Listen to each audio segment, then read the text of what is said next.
It's 11 o'clock on the West Coast, and this is Controlled. What's up, everybody? Welcome to the new show. Chella, how you doing? I'm doing great. Glad to be here. Thank you guys so much for joining us. We really appreciate it. Controlled. What is Controlled? Oh my goodness. Oh, sorry. We're already, yes, of course. We're starting. We're starting. Doing a show. We're on. We're here. We're into the happy banter.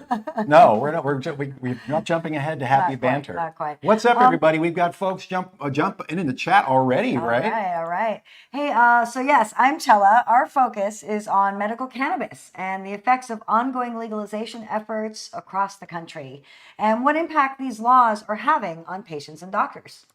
That's right. I'm DC, and of course, this is Controlled, where we're going to feature blunt commentary on the politics of patient access, failed policies, and the booming future of both cannabis medicine and psychedelics, because those are also controlled as well. Lots of stuff on the Schedule 1 that shouldn't be there. And this is the premiere episode. Welcome, everybody. Thank you for joining us. Say hi in the chat. Wherever you are, we're multi-streaming on Facebook. I believe we're up on my Twitter at DC420LA. We're on Twitch. We're on DLive. And of course, we're here on YouTube. Welcome, everybody. Drop a note in the chat wherever you are.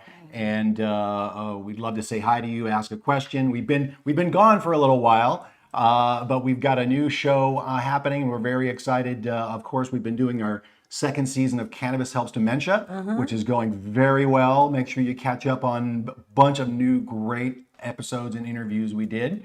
This premiere episode we're calling Limits, Lists, and Liberty. Because here we are on the 4th of July. I'm going to lose my ears because everything sounds good. If it doesn't sound good in the chat, let me know. But yes, this is Limits, Lists, and Liberty. And we are featuring an exclusive interview with Alexis Bortell, friend of the show, one of our best interviews a couple years ago when we first started doing cannabis news. And much has gone on with her. And she's going to comment on some Colorado news. And for those of you who don't know, Alexis Bortell is a 15-year-old medical cannabis refugee, advocate, and entrepreneur.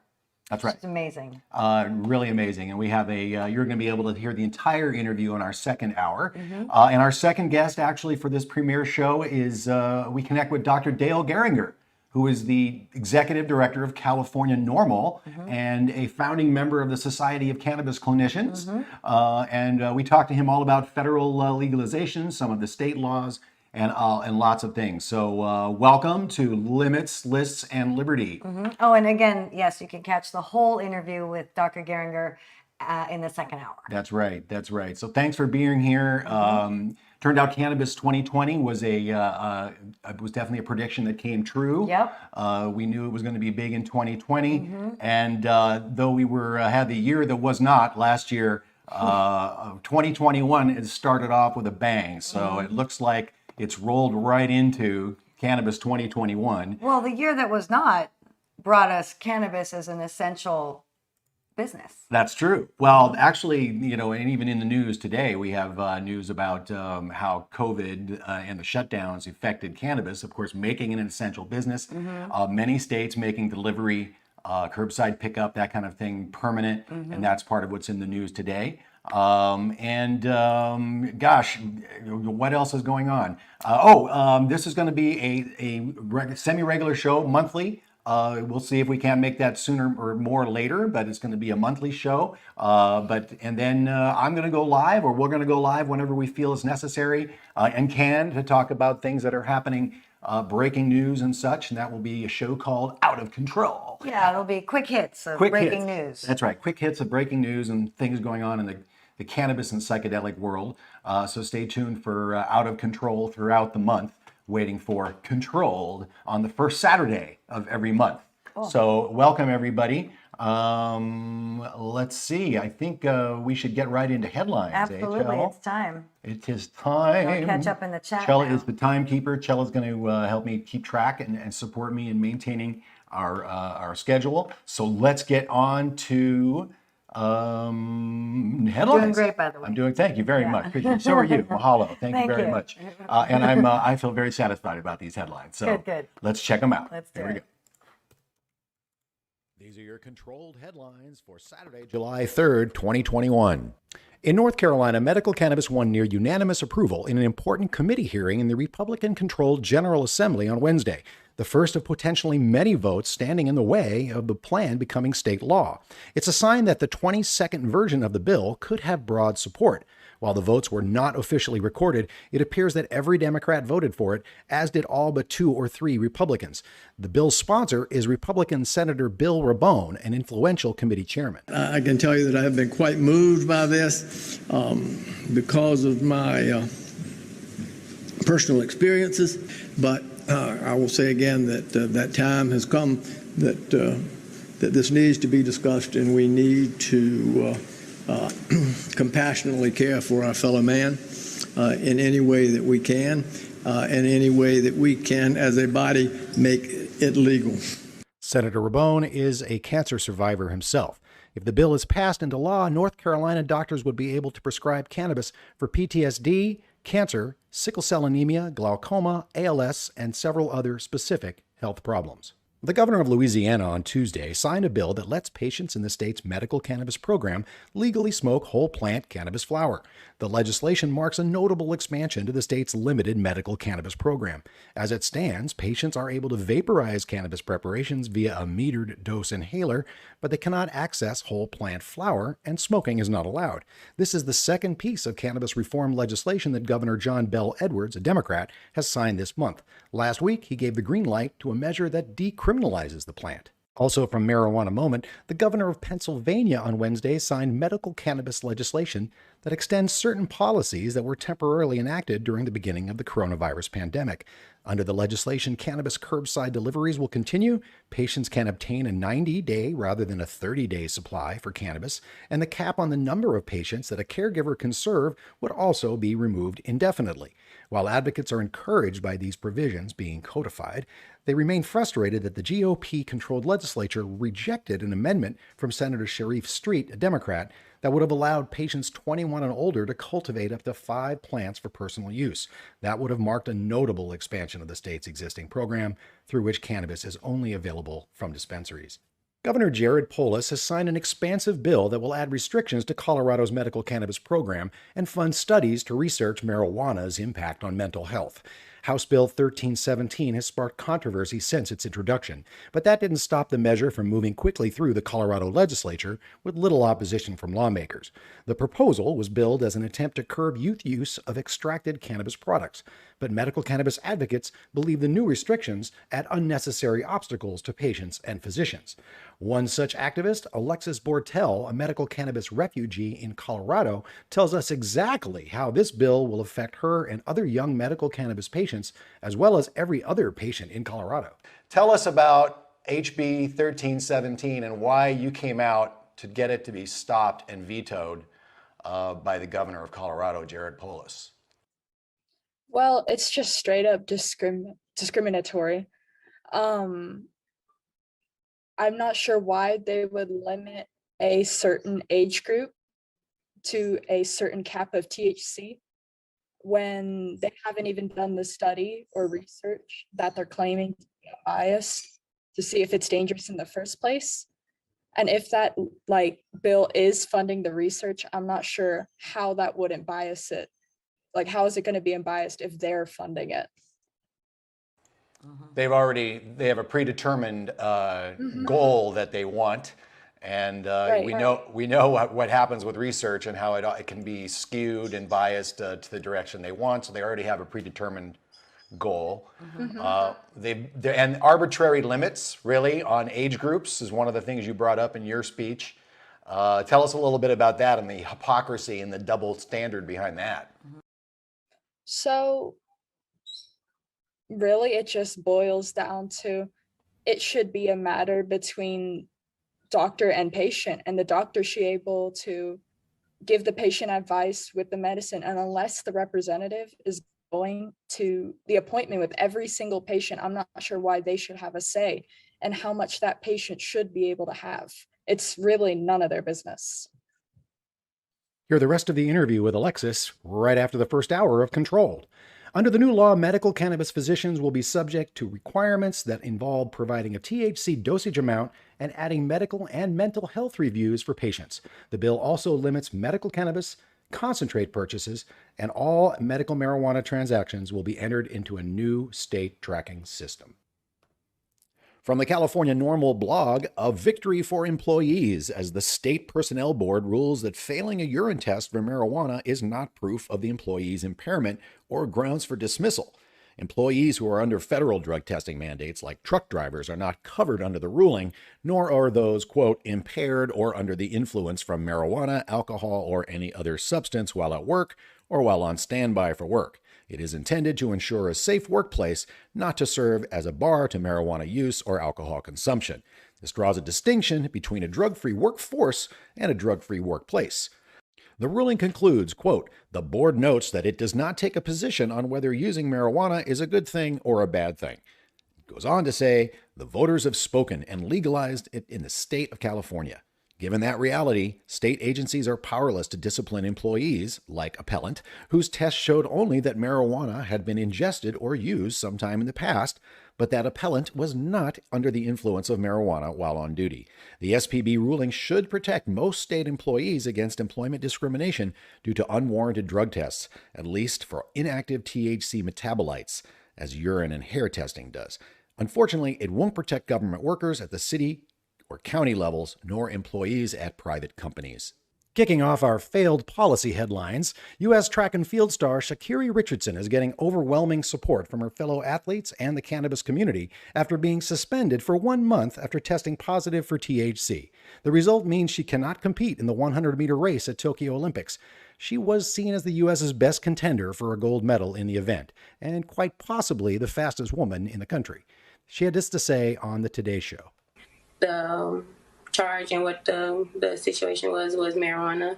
I'm not encouraging anybody to do it. I'm not saying, oh, don't do it or anything like that. But if you choose to do things in your personal time or things like that, you just should know or beware of the consequences, or just know, or just find different ways to just cope or do what it is that will make you feel better. But sitting here, I just say, don't judge me, because I am human.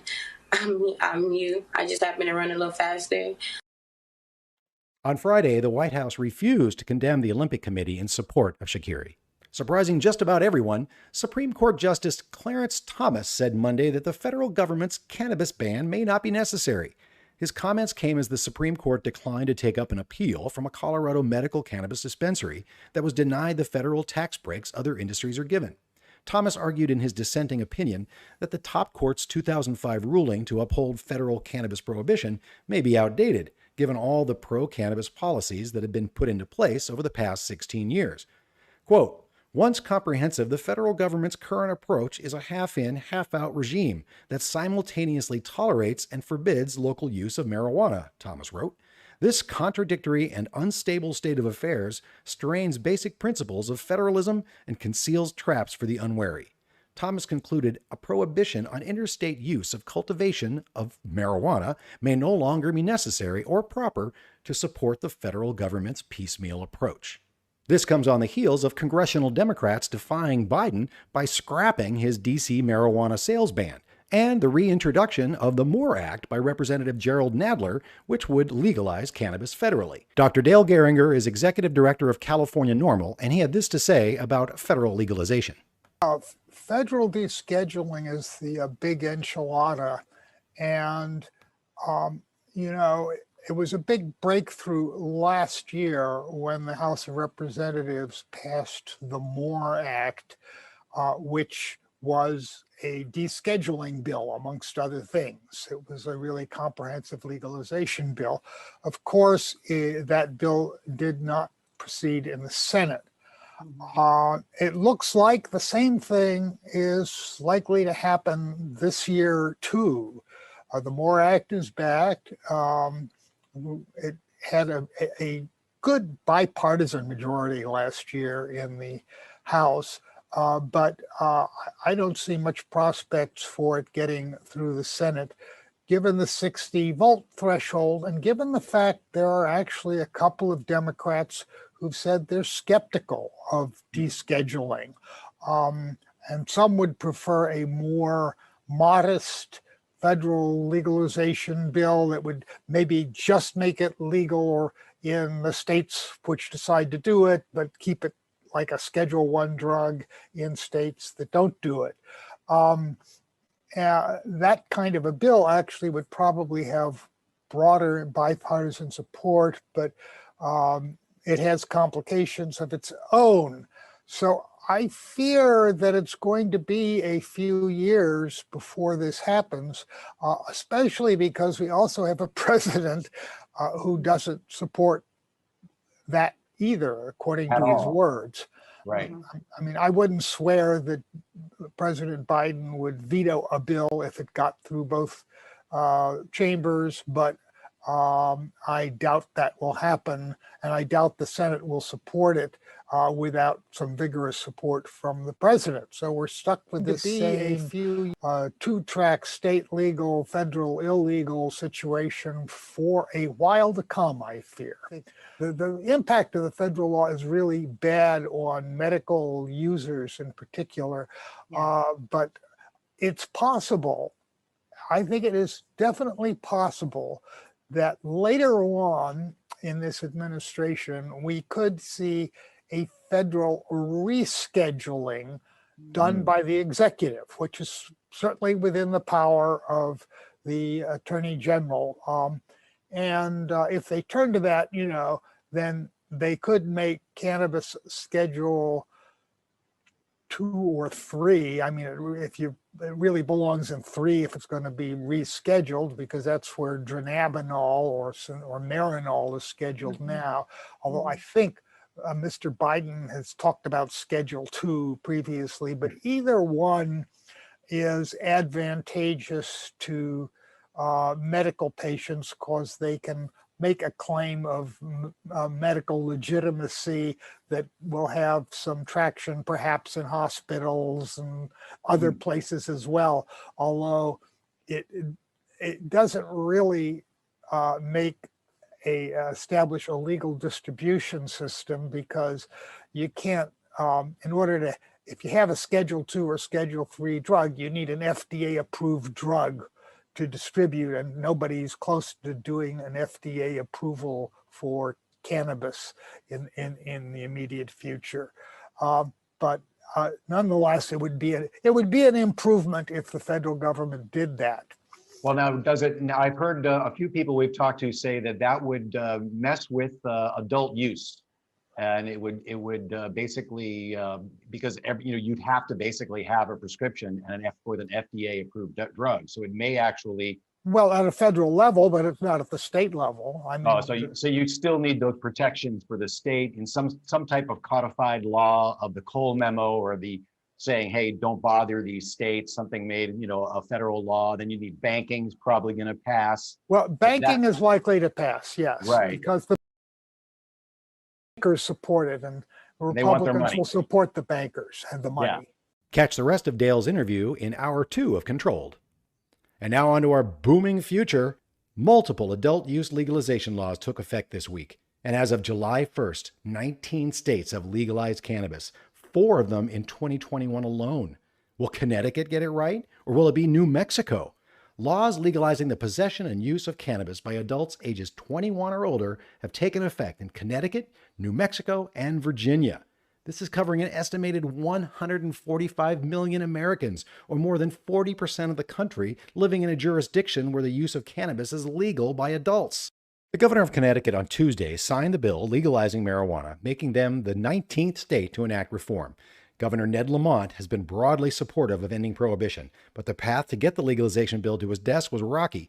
Just as lawmakers were preparing to give the bill final passage, he threatened a veto over language on equity licensing that had been added, prompting legislators to revise it.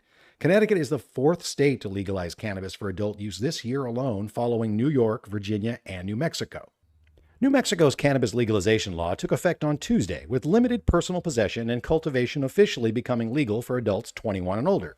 people can now lawfully possess up to 2 ounces of cannabis, 16 grams of concentrates, and grow as many as 6 mature plants for personal use. But it will take some time before retail sales launch.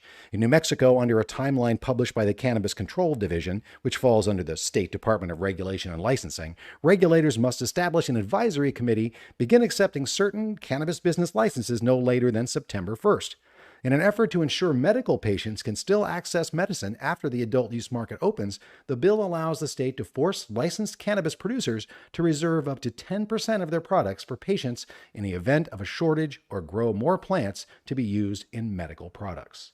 As a new Phase 3 trial shows promising results for MDMA-assisted PTSD therapy when paired with talk therapy, California lawmakers have approved a bill to legalize psychedelic possession in committee. California Senator Scott Wiener is the sponsor of the bill and held a press conference at its passing. Senate Bill 519 decriminalizes the possession and personal use of certain psychedelics, including psilocybin, MDMA, LSD, DMT, mescaline, and ibogaine, only for people 21 and older.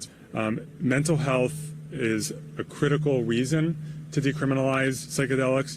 But let's be clear that there's another reason, and that is that the racist war on drugs, which has fueled mass incarceration and torn apart communities, particularly communities of color, but not made us any safer, the war on drugs needs to end. For 50 years, we've taken the approach to drug use of just incarcerating as many people as possible, and we have had no benefit from that approach, but it's been very expensive and very destructive to communities. This bill is one step in the direction of ending the failed war on drugs.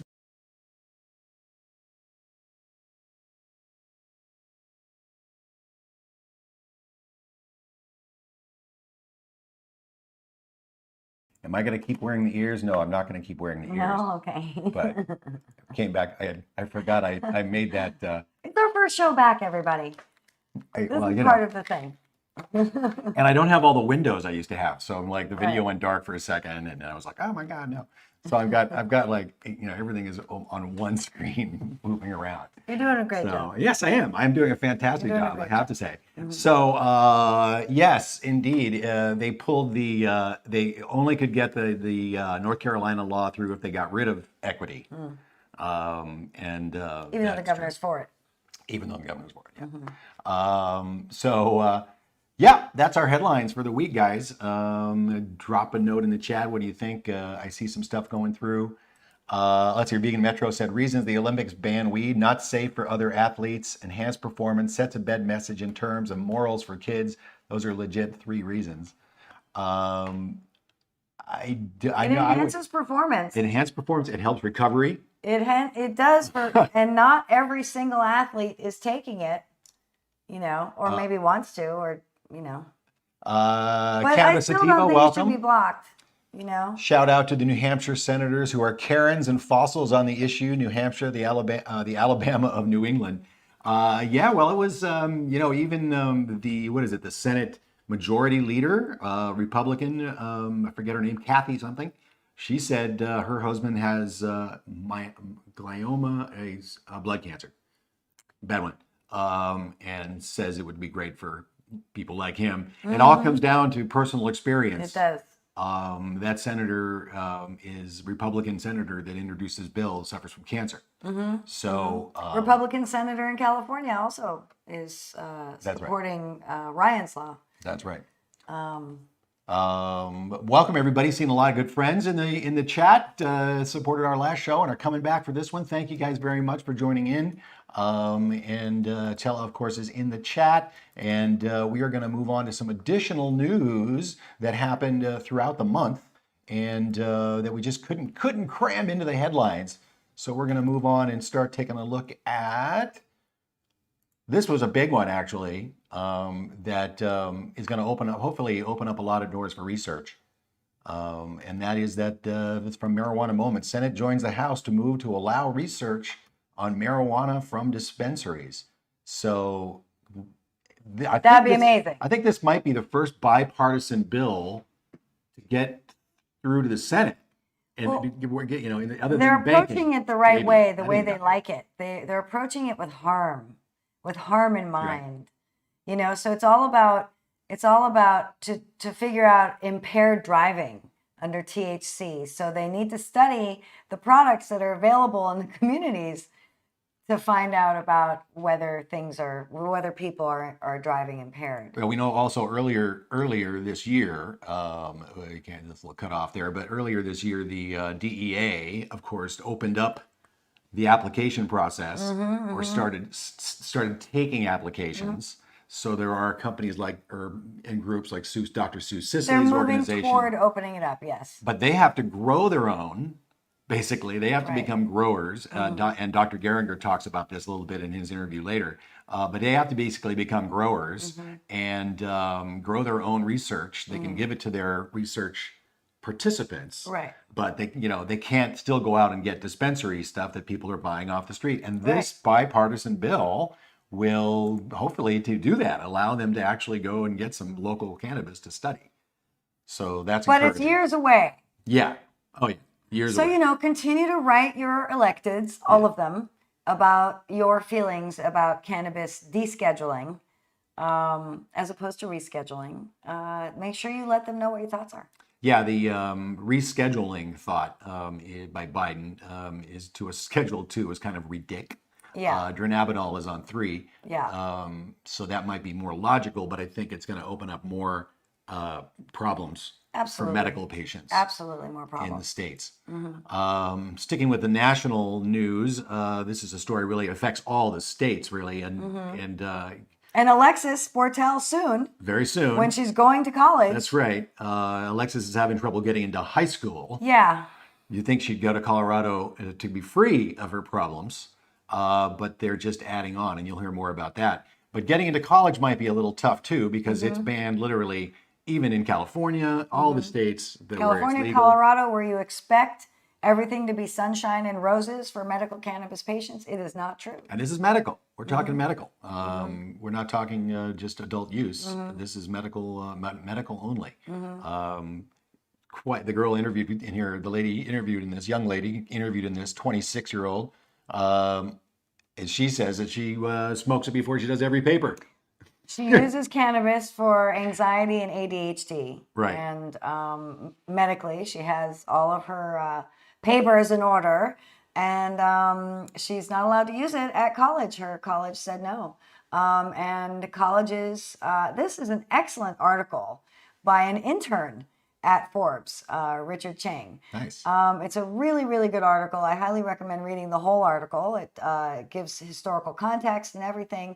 Really basically says that Congress is responsible for this mess, so Congress has to undo this mess. Basically, colleges, hospitals, nursing homes, VA facilities, all can't allow medical cannabis because cannabis is on the federal Schedule 1 of drugs. Right. And therefore, they will lose their funding from the federal funders if they allow a Schedule 1 drug on their campus or in their Anywhere the federal tentacles are coming in, Yeah. affects medical cannabis patients. Yeah. And Now, mind you, forget psychedelics. on colleges, it's always been forbidden to use Right. cannabis, and colleges are a notorious place for cannabis to be used or tried. Of course, and psychedelics. But now we're coming into a time where the laws are changing and things are changing. And you would think that colleges would embrace change and embrace newness, because in college, you're encouraged to question and, explore new avenues of thought, but they are definitely late to the party. Well, at least we're moving more towards decriminalization for psychedelics, and of course, other than school police on the college campus, hopefully there's no arrests going on from these. Well, I'm sure it depends on who you are, what Yeah. neighborhood you're from, Of course. and what you look like. Yes. Moving into the states. Yes. Some of the states we didn't have a chance to get to. There's earlier news in the month. Tennessee is up the ante Ever so slightly. ever so slightly with 0.9% THC. Incrementally better. So that's going to be fun to grow 0.9 hemp. Yes. Getting it out of the ground at Yes. the right time. to make sure it lands on 0.9 and not 1%. Yeah. So thanks, Tennessee, for expanding your CBD program. They're crowing about it. I guess that's good news. Good news. Well, it's better, but Well, it's so glacially slow. Yeah, and I'm telling you, we're learning more and more. You need the THC, folks. You need some THC. You need some THC in the mix. South Dakota, still not a fan. People love cannabis in South Dakota, but apparently legislatures, courts, People love cannabis everywhere. people love cannabis Let's just be everywhere. real. It's the politicians and the judges that seem to have, although not all the judges, surprise, are having a problem with cannabis. But these lawmakers wanted to get cannabis into schools, get medical marijuana into schools. But the school board said, nah, nope, unanimously, nope, no can. Sorry. can. Okay. Go away. No cannabis in school for you in South Dakota. Yeah. So It's weird that the not great. lawmakers asked them to allow it, and they said no. Yeah. So write all of your electeds. You know, we have to do a public campaign That's of right. actually writing postcards and letters to our elected officials, our school boards. You know, these are elected positions. They have to be, you know, by the consent of the voter. Keep fighting, as yeah, Alexis says. keep it on. We'll say. Oklahoma, best little medical cannabis law in the state, in the country. Oh, absolutely. Tulsa, Oklahoma's pretty great. Oklahoma, famously has more licensed dispensaries than all of Los Angeles. And they are doing some even more improvements to their law, which is great. They are their medical marijuana law is being expanded to allow, it's grandfathering in existing businesses. It's, let's see, what else? It will let the Oklahoma Tax Commission collect the fees so they can do audits on businesses. Oh, they always want more money. Cracking down on illegal businesses. We do that here in LA. There should be fewer in Oklahoma, considering the barrier to entry is not that bad. But it looks like they're doing, the grandfathering is good. Expanding of licenses, I think, is happening, which is great. So little tweaks to the Oklahoma law. Hopefully it won't affect patient access too much, because there are a lot of them. At 10%, I think, was the last I heard. 10% of residents of the state of Oklahoma have a medical marijuana card. So that's great. Keep going, Oklahoma. Mississippi, looks like Cannabis 2021 and beyond is going to be Mississippi's theme, because according to a new poll, Millsaps College, number of things polled in this poll, number of questions. Yeah, Mississippi. In Mississippi. Amazing. Yeah. Well, hey, listen, it passed. It was struck down by the courts, right? Struck down by the courts. Yep. And but it turns out that may have backfired, because 20% of the population of Mississippi is going to be a cannabis voter. Yeah, at least 20. 2 in 10. 2 in 10 in Mississippi are going to be cannabis voters. Those are the ones that will admit to it. Exactly. Yeah. So Their it's decisions probably are hinging on medical cannabis. it's probably more than that. Yeah. But go get it, Mississippi. Get your medical marijuana back. You know, lots of interesting things are happening in Texas, inside government and outside of government.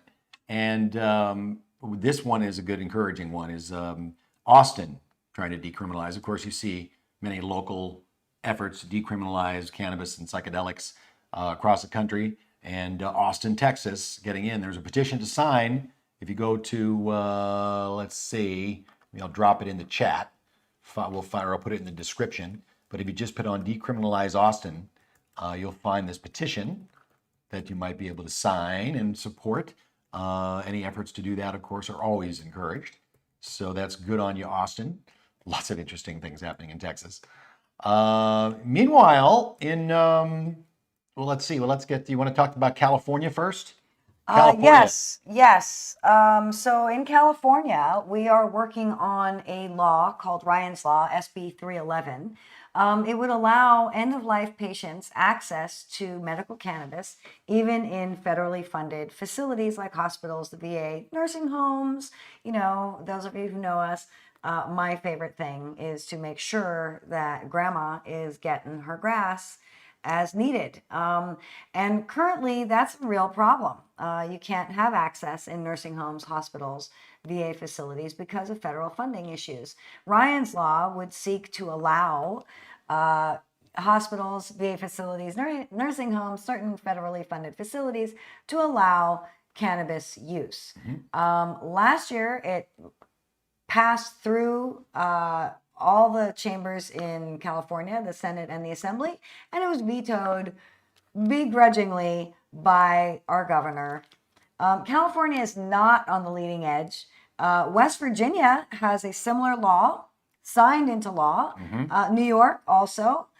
California, and people imagine California as being these bastions of liberty, and it is not, and nor is Colorado. In speaking with Alexis, we know that on paper, it kind of looks good. Sure, it's better than Texas for now, but we don't really know how that's all going to unfold. Well, of course, that's we're referring to the bill 1317 that Polis was delaying in signing. Thought maybe he was going to veto it for a second. There was do hope. The right thing. There was hope because there was a lot of although it had really big support in the House or both chambers in Colorado, there was a lot of controversy around it, and Alexis became very active, and you'll hear more in that interview after the show. One of the more troubling aspects of that bill is that 18 to 21-year-olds need to see 2 different doctors for their diagnosis, and they can't do it via telemedicine. Right. It has to be in person. So COVID brought us telemedicine, which is awesome, because cannabis doctors don't need to physically examine their patients for the most part. They can do it via telemedicine. But this law specifically prohibits cannabis patients from being able to use telemedicine. I think it stops regular patients from using telemedicine as well. What, in general? Yeah. Or just for cannabis? No, I think in general. I think that's one of the issues too, is it affects regular patients like her dad, Dean, who doesn't want to be exposed or can't be, Oh, really? Oh, no, yeah. I you'll didn't see. realize. Yeah. I believe it. We'll hear that in the interview with right. with Alexis. I'm pretty sure she talks about it affecting more than just cannabis patients. Right. So this is pretty, really expansive bill. Every state seems to be embracing things that came after COVID or that benefited during COVID, but this is a difference. So moving on to some international news, we're surrounded by legal cannabis. Canada and Mexico, of course, Mexico court has decriminalized recreational cannabis, and now the president is talking about legislation or pushing it to make it more you can grow, you can access, and that kind of thing, right?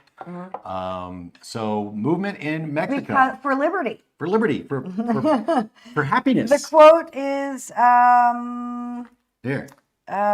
here. The right, so the laws, prohibition laws, violate the right to free development of personality. We would call That's that the pursuit of happiness. Pursuit of happiness, yes. Free development of personality. It's actually in the Constitution. Yeah. That's why they said the prohibition is. Yeah. Pursuit of happiness. I think that's just in the beginning of our little document, but perhaps maybe Clarence still Thomas. part of it. Clarence Thomas would get on board. Those are saying that federal legalization may happen again, or may happen more quickly in the courts now than through the current administration we have in some of the Democrats that are in that are dragging their feet, as it were. So let's move on to our booming future, shall we? And this is a new article on Project CBD. Yes, last month. We love Project CBD. Love Project CBD. They do really good articles and get everybody really loves into sex, the meat of so it. we're good. Yeah, so everybody does love sex until some of us hit menopause, and then that just disappears. There's that. So that's kind of amazing. This article gets really into it on so many different levels. It talks not only about our drive potentially disappearing, but for many people, it's extremely distressing when that happens. Many people, including this person. So at first I was just using cannabis medicine for controlling hot flashes and night sweats. And then I realized it was good for lots of different things. So I highly recommend checking out this article on Project CBD. It's quite excellent. And this actually leads into our next story that we found in the Journal of the American Bar Association that basically finds that doctors need to know more about cannabis, because more and more people are using cannabis, and we have a booming senior population that is Fastest growing demographic. Right? That's going to be using cannabis more and more. Yep. And it is incumbent upon them, if you scroll down to the bottom, the last paragraph, it's incumbent upon medical professionals to use an interdisciplinary team to treat older people and to learn about cannabis and who it's good for. So I'm hoping that this is going to mean that medical schools and continuing education requirements are going to be coming forth to make sure that doctors have this education. And if Wouldn't they that be don't, nice? write to your electeds and demand it, because at least in California, the Medical Board of California says very specifically that they need a law. They need a law that says that they have to study it. So write your electeds. This is super important. Yeah, only 10%, or there are about 10 or 13% of the medical schools in the United States teach Yeah. about the endocannabinoid system, Yeah. probably the most important system in the body. Yeah, regulates all the other systems. I'd say that's Controls important. the gut. Yeah, Come on. controls the gut. Exactly. It's all cannabinoid receptors are throughout our brain and our reproductive system. White blood cells. This is extremely important. Oh yeah, it's big. So ask your It's in every doctor. other system. Make sure you ask your doctor if they've studied the endocannabinoid system. And if they haven't studied the endocannabinoid system, try to get a different doctor. You can find really skilled doctors at the Society of Cannabis Clinicians website. And also, look at you. Also there. Going with the flow. Also there, we have, there's also study classes, and they do great presentations and webinars. We are members of the Society of Cannabis Clinicians also as advocates. You don't have to be a clinician. You can be an advocate member as well. The Journal Club is amazing. The Journal Club is incredible. The forum feature is excellent. You can ask this incredible wealth of doctors any question you need to ask. It's a really, really valuable resource. I highly recommend. Absolutely. And tell your doctors to Yes. take their curriculum. Yeah. And I believe it's on sale right now. And they could actually learn what they need to know about the endocannabinoid system and every other aspect of cannabis, dosing, ratios, you name it. Everything's in their curriculum. So, About seniors, about babies, about women. oh yeah, it's comprehensive. It's incredible. It's a great curriculum. And not that expensive. No, So it's very it's accessible. extremely reasonable. Yeah, very accessible. So absolutely. And we jumped ahead, skipped sorry, over a couple it's of just- stories. it just That's okay. happened. We Let's want go to back. support the society. We certainly support the Society of Cannabis Clinicians, always have, and they do have the best doctors. It's true. So check them out. Oldest organization. Oldest organization, that's right. And Dr. Gieringer was a founding member as well. Absolutely. So yes, it's one of the oldest organizations and the oldest and the best. Founded by Dr. Todd McCorea. That's right. Back to the news a little bit Yes. in our booming psychedelic future and Texas. What? That's right. Apparently, Governor Abbott didn't have the heart to sign it or the guts to sign it, but he let it become law. I guess that's the way it's done in Texas. And They only meet every 2 years. That's right. so. And so, yeah, they only meet. That's right. I learned that's really bizarre, isn't it?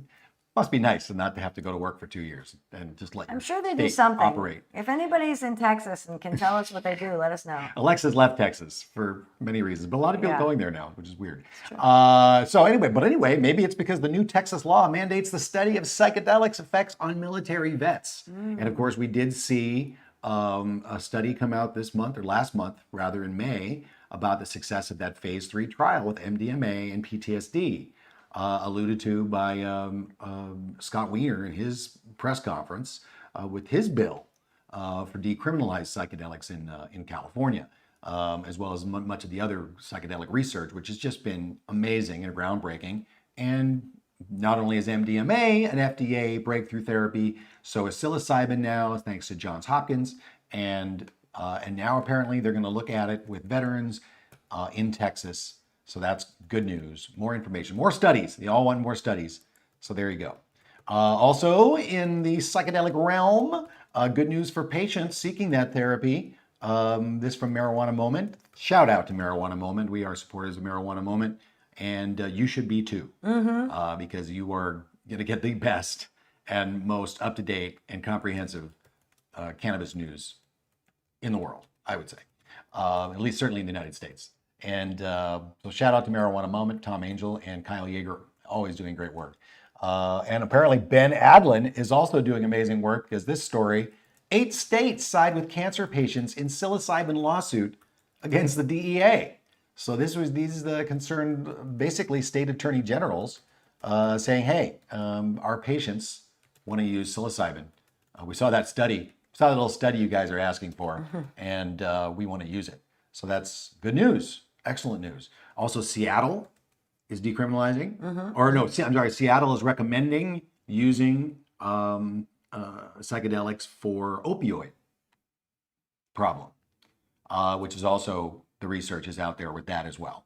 So I think that about covers it as far as what's going on here in the cannabis news and psychedelic world, the booming future, and legislation that's been going on. Any other legislation at the top of them? There's some things in California that are still on the of course, Ryan's Law. We're all going to watch for Ryan's Law to make sure that that's going to get passed or signed. It's passed already, or about to pass completely. Yeah. It was with really overwhelming support the first time it passed. Yeah. So what's going on in the chat? So yes, I'm looking in the chat here, and I think that there's a little bit of a CBD controversy. Oh, really? Yes, I think that, I'm not sure, so correct me if I'm wrong, Diana. I think Diana is a non-believer in CBD, but I gotta tell you guys, adults do not ask permission from government, you pinko commies. Negative liberty. You're right. That's You're right. right. You're absolutely right. That's right. But CBD is real medicine. You know, I know that there are limited studies on it, but CBD really eased my mom's death rattle. We did use a full spectrum 30-to-1. So there was trace amounts of THC in it, but I did 2 drops of the CBD oil and rubbed into her gums, and death rattle was gone for an hour. A little worked. more. It worked wasn't a incredible. placebo effect, because Yeah, she couldn't placebo. Yeah, placebo. You know, so for 4 days, every hour, I rubbed the CBD in, and oh my God, absolutely worked on her. Now there is a debate. I mean, There is a debate. There is a video up on the channel from our interview with Dr. Jordan Tischler on Cannabis Helps Dementia, and it's a short clip from 9 minutes talking about that he doesn't think CBD is ready for prime time. And one of the concerns is that CBD alone, you need such high doses. All of the studies show you need super high doses to have a therapeutic effect. Right. And that's the case with Dr. Babak Baban and his mice that he cured Alzheimer's in. He's using super high doses in that model as well. Right. So, and of course, that's when you start to get into some toxic issues or possible negative consequences of using such high doses of a molecule. So we'd like to have a debate actually between, say, Dustin Sulak of Healer and Dr. Jordan Tischler about CBD and its effectiveness, because there seems to be a West Coast versus East Coast, but Sulak's on the East Coast, so that wouldn't work. We have to find a West Coast doctor because That'd be easy. Now, he also says basically he thinks it's a dilution issue, Right. and that it makes the taking of the THC more tolerable because it's diluted. Right. And even Ethan Russo will say that THC is a rough drug. A rough drug. That's right. Yeah. But I am one who uses THC, and I don't have a problem with THC, but I also am one who uses CBD. And I do find that there's a difference in the two. And I do find that CBD really does help me. But I always use CBD that has some THC in it. So maybe it's just that I need really small doses of THC to find those same benefits. It's possible. I could do a little experiment and find out. I have access, luckily, to all the things I need to do an experiment on myself. So maybe. And CBD, yeah, they grow hemp specifically to get higher amounts of CBD in them and no THC. They've all been designed that way. The new CBD plants or hemp plants, it's the same plant, and you know, so it's all depending on cultivar and where your source is. Like for instance, in California, you can get hemp in a hemp store, but you can't get hemp in a cannabis store. But you can get CBD from cannabis in a cannabis store. So also Delta 9 in California, very interestingly, you can only get Delta 9. Well, you can get Delta 9 from cannabis in a cannabis dispensary, whereas basically Delta 9 from hemp is a chemical process, and the Delta 9 from cannabis is not. So that was very interesting. Dale talks about that as well. So yeah, I mean, I think the debate goes on about CBD. Absolutely.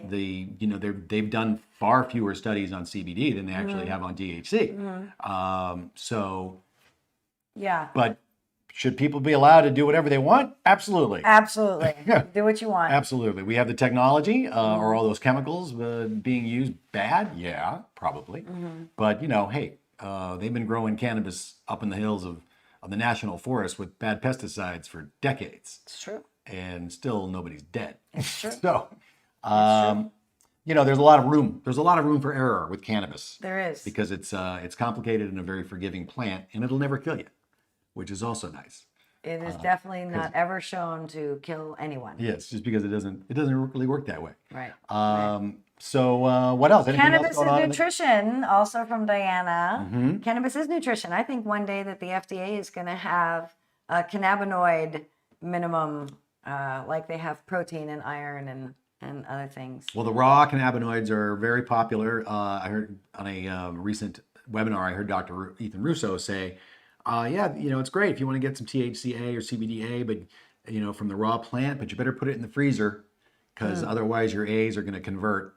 And it's a very in the freezer? He said not even in the fridge. He said maybe even in the freezer. freezer. Oh no, you're kidding. That's what he said. Oh, nice. But he's the expert, man. But the acids are very very unstable, which is why Dr. Meshulam is making them out of yeast now. Right. Because apparently that's the way to stabilize them. But cannabinoids from yeast, folks. Yeah. So yes, it's a new world. But free the plant, free the people, let the people grow. Which unfortunately, like in Pennsylvania, nope, sorry, no can. And let the people, right? Exactly. We think people are going to grow, and people have been using, have been making tinctures and oils and edibles, all under full federal prohibition and Nixon's, immediate war on drugs, the heaviest part of it. It's been going on forever. So it'll continue to go on. That's why in every state that legalized it, everyone's always amazed at how many people are lining up to buy their legal weed. It's like, where'd all these people come from? They've been there the whole time. You just found a way to take money away from them by taxing their medicine, which is apparently the only way to get these things passed, is by throwing some kind of a tax so the politician get a piece. Absolutely. But hey, if that's what it takes to get overwhelming support, get the public on board, we're almost up to half the country under legal adult use, close to half, 44%, and medicinal, it's even more. And if you add in CBD, it's every state except for maybe two, right? Nebraska and Idaho. Idaho. I think. Wow, that'd be good if we got that right. Tell us if we got that right in the chat. Yeah. I think that's right, yeah? Yes. Virginia, another big surprise. And then Nebraska came through. Big surprise. Something came through Nebraska, I think. But big surprise in Virginia. Yes. Pop, that's one of the, New York we knew was on deck. We've been talking about that for a couple of years. Yes. And Jersey was not going to be far behind, or neck and neck, as it were. And but Virginia was definitely the dark horse, as it were, the outlier. The outlier we weren't really expecting to happen at the beginning of this year. Yeah. The other ones, glad it happened finally. But it is, everybody's like Schumer's on board again. Schumer's on board now federally. It's an election year for him. It's an election year for many of these It's an folks. election issue. I'm betting it's Hickenlooper's election year because he's maybe not. He isn't. He just took over as senator, but maybe he's up for an It's election. definitely an election year issue. Make sure you write all your people. We're going to come up with postcards as swag that you can pick up. Yes, we're gonna do swag. And that way you can write postcards to your electeds with fun facts on the front. There are some rules about sending these things through the mail since it's a federally controlled entity. So we're going to be super clever about that as well. Some of you who have been with us since the beginning may have noticed some changes with this show from the old show, and that's so that we can reach a wider audience, obviously. And we appreciate all you do to help your friends know that we are here and that we are providing this kind of news once a month, and then periodically as things come up throughout the month on Out of Control. So Whenever I get the urge. yeah, when the urge strikes Dave, he's probably going to go live. I'm working on a show, so I probably won't be doing that too much. We do have another show, Cannabis Helps Dementia podcast. That's right. That we are in the second season of right now. We're talking with doctors like Dr. Bonnie Goldstein, Dr. Dustin Sulak, Peter Grinspoon. Dr. Peter Grinspoon. We are going to be speaking with Dr. Ethan Russo. New episode of next week is going to be Dr. Jenister Wilson King. That's right. Dropping next Friday. we So have- make sure you go to your favorite podcast, either Anchor FM/Cannabis Helps Dementia. But basically, we're on Apple, we're iTunes, we're on Spotify. Just put in Cannabis Helps Dementia and you'll find the podcast. We're into our second season. First season, I think, has 14 episodes. Really good ones, excellent ones. And now we've got even better and new updates from folks we interviewed last year. So it's been a lot of fun, and it continues to be expanding and getting more and more folks to talk to about how cannabis does help dementia. Absolutely. Like it did for our family, Jella. That's right. Like it did for our family.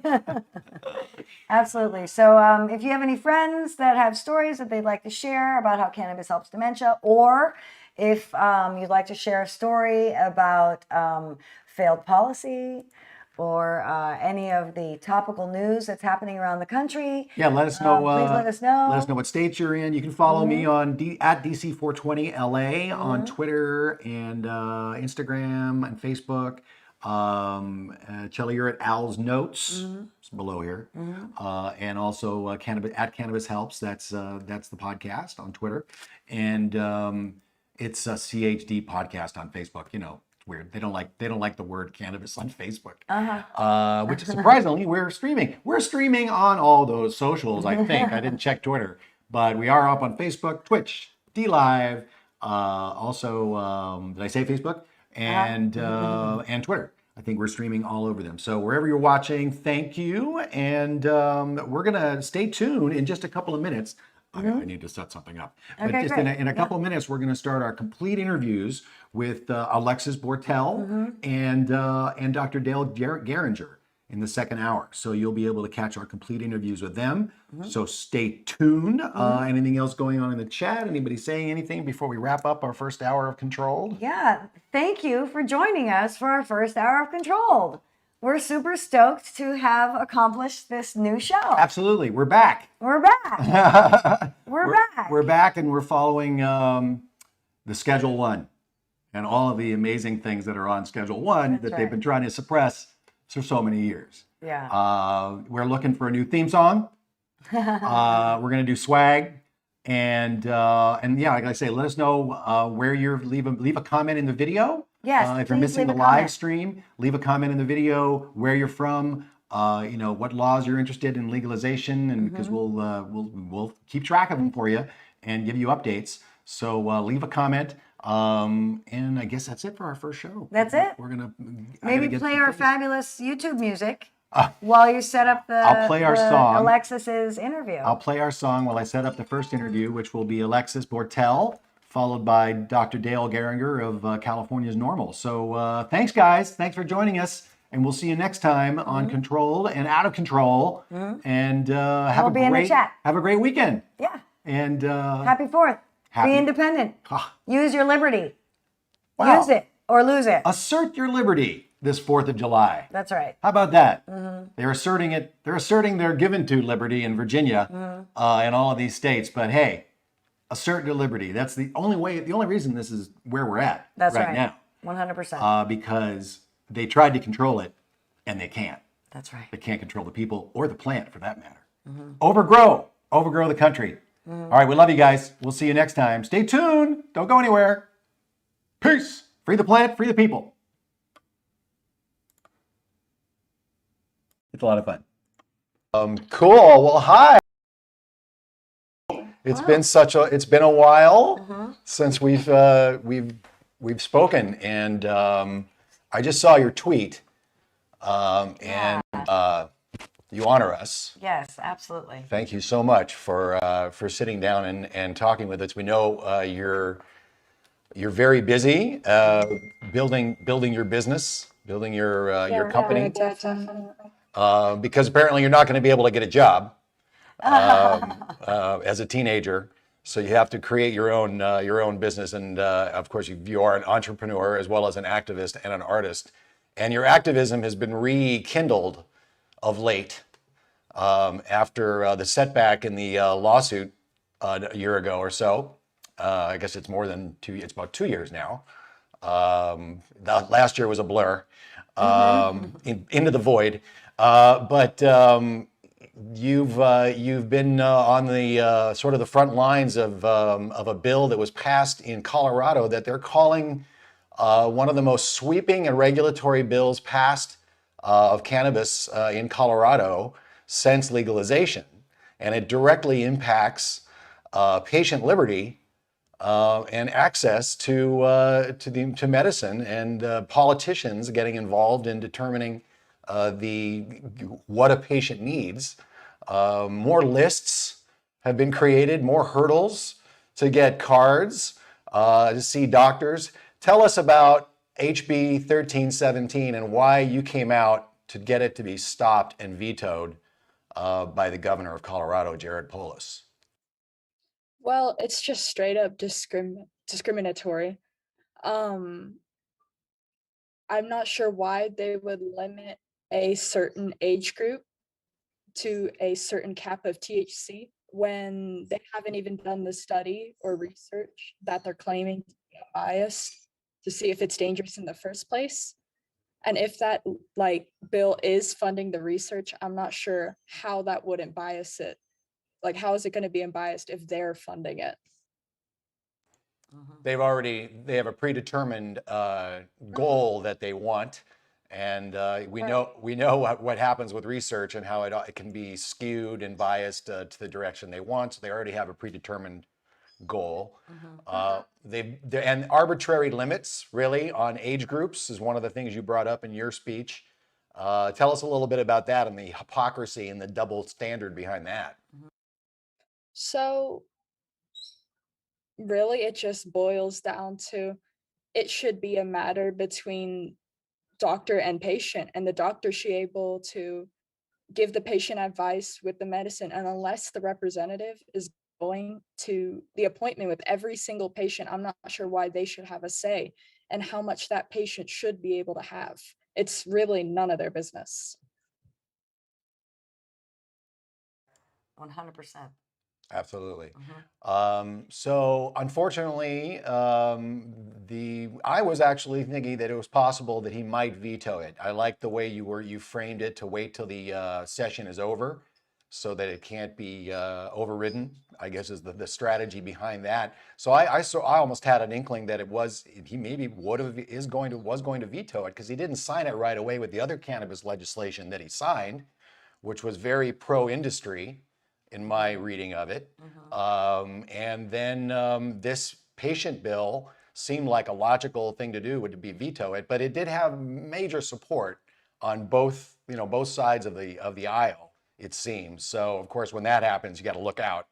And we thought maybe he might do the right thing, but he didn't. He didn't veto it. He signed the bill. and too much fanfare, I guess, or maybe I haven't read his press release yet. I don't know if he did it live, but he signed the bill. What's the next step? What can we do to support in getting patient liberty back, or at least a little bit back in Colorado? This bill especially is going to make it harder for me to get into like high school, because they're just gonna kind of piggyback off the bill as their explanation for why I can't bring my medicine on school grounds. So it kind of forces me to take, I guess, online school, unless, I mean, we've been kind of talking about it, maybe looking into things like Florida, other states where it is less, I guess, difficult to get into a high school with my medicine. And yeah, it is really disappointing that he didn't veto the bill and he let it go through. But at the end of the day, we just have to keep fighting against it. And yeah, that's really all we can do since he did sign it. And The bill, not only does it limit the amount of concentrates that 18 to 20-year-olds can get, it also takes away telehealth. Is that right? And tell us a little bit more about those aspects that maybe haven't gotten as much attention. So by taking away telehealth, they make it a lot harder. Like my dad, for example, he has like an immune system disease. So if he got COVID, it would be much more devastating than a normal person who doesn't.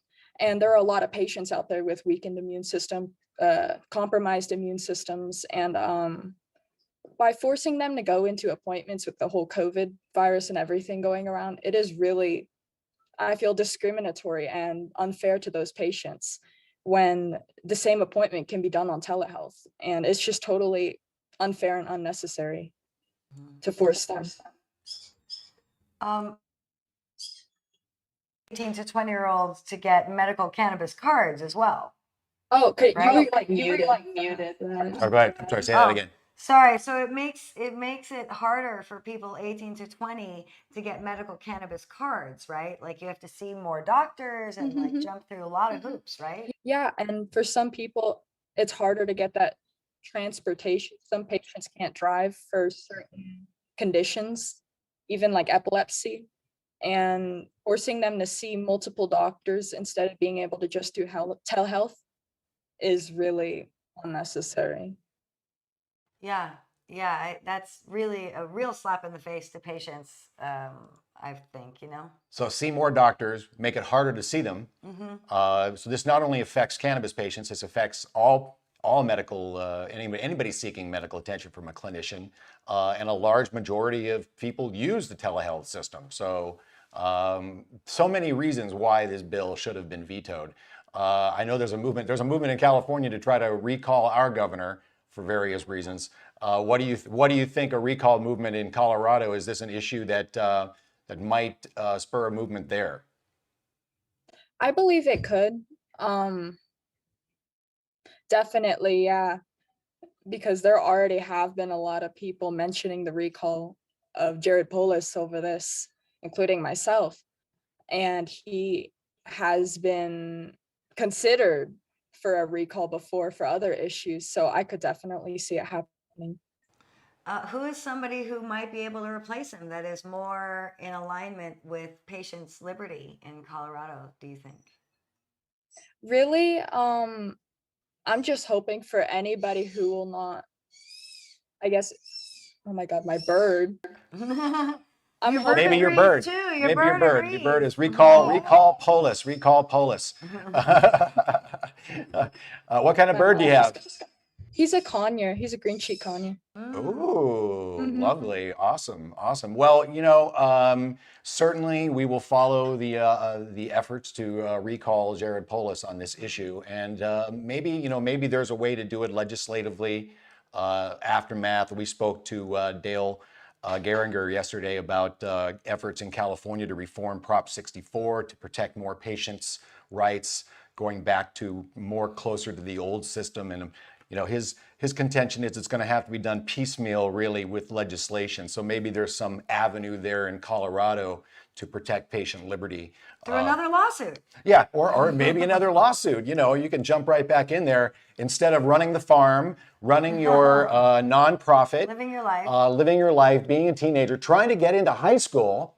And not get in trouble for going to national parks and post office and traveling and all the stuff that you thought you were going to go to Colorado to get away from the oppression and maybe get some liberty. And really, it's just been one thing after another. I saw one of your very early speeches at I think it was from I think 20. Oh gosh, I don't know when it was, but I think it was early on when you were probably just starting out. But it was Maybe a very 2015 or 2016. But you were very passionate, and it's just as you've grown and now you're in high school. It's just here's another barrier as a patient to put in front of you, and you go at it full on and won't let it stop you, and you find solutions. So tell us about what's going on with Patches of Hope and Joy Love Organics. What's going on One Love Organics, pardon me, and what's going on in your world? So we still have Patches and everything. Patches of Hope is we basically donate food to patients and the poor, homeless through like Tri-Lakes Cares. We donate a lot of vegetables to them. And then One Love Organics, we still have our soap business going. It's going pretty well. And then we go to locals farmer markets with our vegetables and stuff. And it's all just really going really well. Excellent. So for people who may not know your story, would you mind giving a short description of how you had to go from Texas to Colorado and how cannabis prohibition has impacted your family? And there is movement in Texas right now. They've expanded their list. Their list is growing. We love the lists. So they've expanded their list in Texas, and there seems like majority of people in Texas actually want legalization to happen. What is it, I think 90% now in the latest poll. So yeah, why are you a refugee from Texas, and what are your thoughts on what's going on there right now? So my story, at a pretty young age in Texas, I started having seizures. I do have intractable epilepsy, and my doctors kept giving me prescription after prescription, none of which would work. If anything, they'd make it worse. Until eventually, I think after a few years of this, he prescribed something called Felbitol, which has a black box warning. It's definitely not the safest drug. And one of my doctors was like, you know what? Try cannabis in Colorado, of course, where it's legal. Just try it. If it works, great. If it doesn't, you're just right back where you started. It's not going to harm you anything. And so we did. We moved to Colorado to try the cannabis. I tried CBD. It worked for a while, but then I had a seizure. So now I still take a THC and CBD mix, and it works. And I've been seizure free for many years now. So it has definitely worked, and it really, I think it saved my life. And it's kind of unfortunate, though, how we came to Colorado to avoid all those obstacles that are put in front of patients trying to get their medicine. And with laws like this being passed, it does not feel like the same, I guess, medical freedom that we used to have. And it makes it very hard for patients like me to do simple things like go to high school, etc., go to federal parks, travel the country. Yeah, because how do you leave Colorado with your medicine legally? Mm-hmm. Mm-hmm. Yeah, or how do you leave your home in some instances and go just do normal things, that other people can do? I mean, we have our own challenges here in California as far as patient access, the way you have to get a medical card here. Certainly in schools, it's an issue in every state with patients being able to get access to schools and use their medicine. Everybody thinks that Colorado and California are these freewheeling places where patients and people who use cannabis have like free reign and everything's cool. And it isn't. That's just And unfortunately, it's PR. just not that easy. No. No, it really isn't. It isn't at all. Like my mom and people like her in assisted living facilities and nursing homes and hospitals don't have access to medical cannabis. It has to be snuck in, or, there are a few places in Northern California that do it routinely, but it's extremely difficult. And that, of course, all comes down to federal legalization, which is what your original lawsuit, which your real, one of many claims to fame in this space as an activist, many award-winning activist around this subject. What are your thoughts on what's going on federally? And do you like the MORE Act? Do you think we're going to see any movement with this president? Where do you see federal legalization or descheduling, or perhaps rescheduling is on the top of everybody's mind right now, because I guess Biden alluded to that at some point. So what are your thoughts on what's going on federally? So, in my opinion, cannabis should be completely descheduled. It does not have, I guess, the qualities of all the other dangerous drugs on that list. It's really just another agricultural medicine in its pure form. And yeah, definitely deschedule it above rescheduling. And really, I'm just hoping that gets done. And I'm not sure how they're going to make that work federally, especially right now with everything.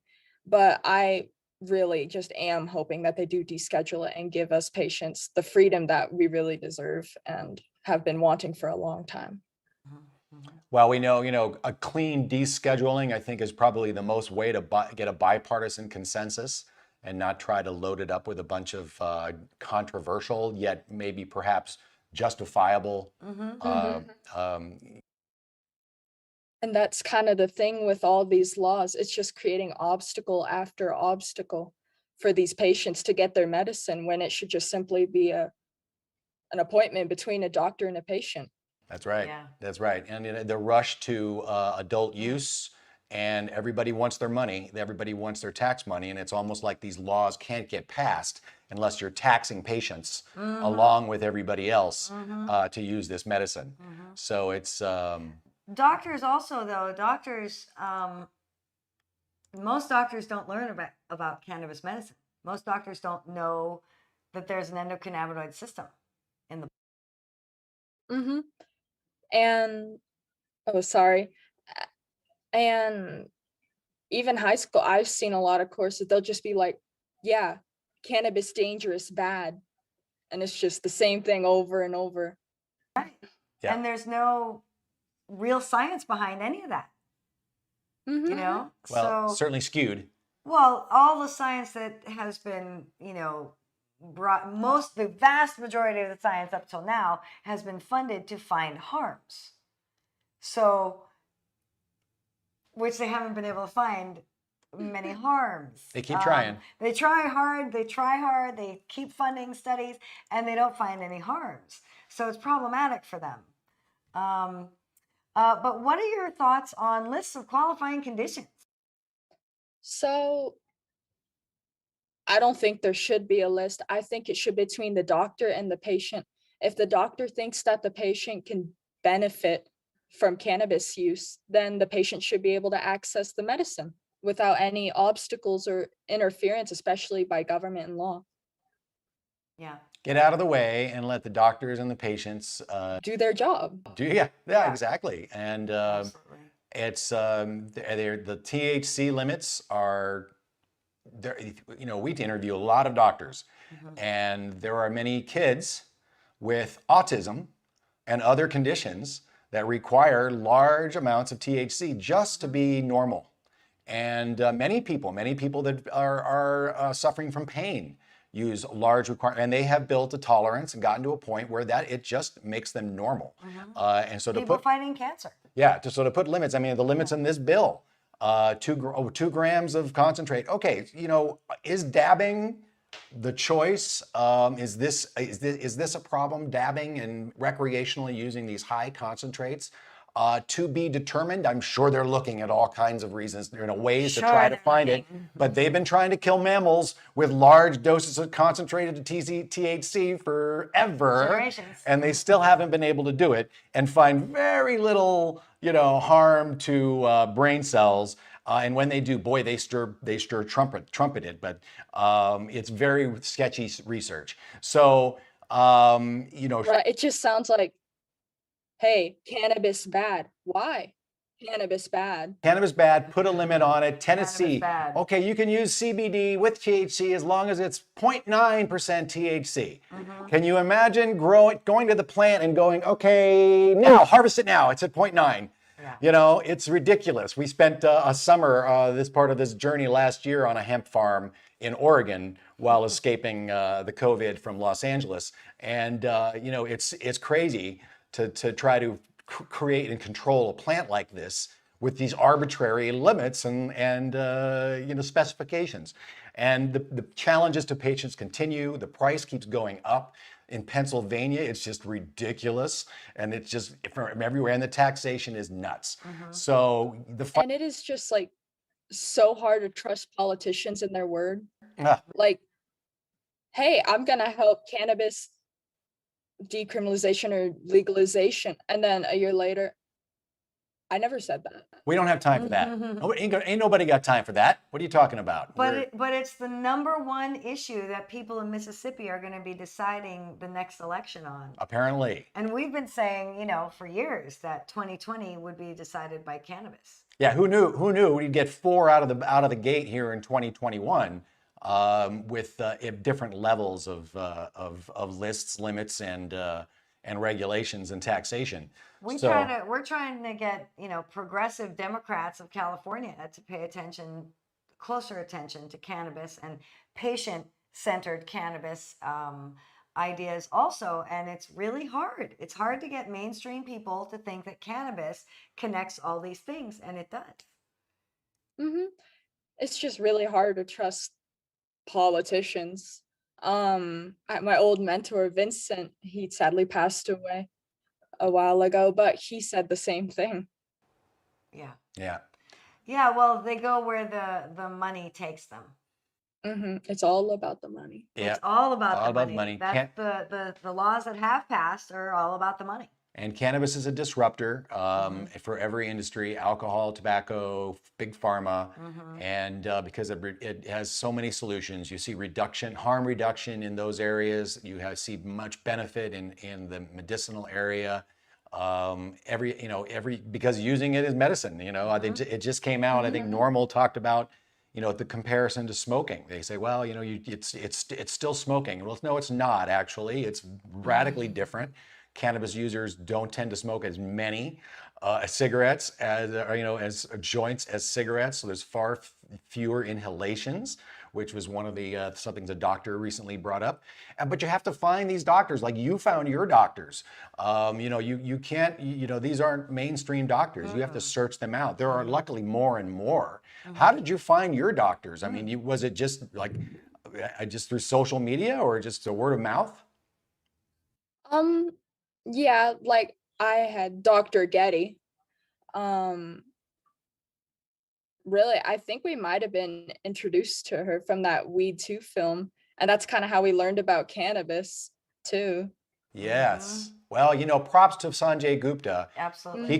He came a long way, and he's been focusing on it for a long time. I think he's due for another one. Yes, I'd quite like frankly. him to do one on neurology. Yes, I'd like to do another one. So yeah, at least there are some breakthroughs happening, and there's it's the industry. It's not going to be stopped, and I think we're going to have to find a way to make sure corporate cannabis doesn't destroy home grow.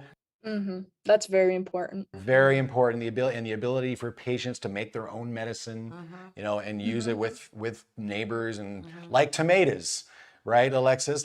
Yeah, it's a plant, and at the end of the day, a lot of patients can't afford to spend like 30 grand a year on their medicine. That's right. Especially since it's not covered by insurance. It's not. And That's crazy really too. unfortunate. If you could talk to President Biden or our federal lawmakers, what would you say?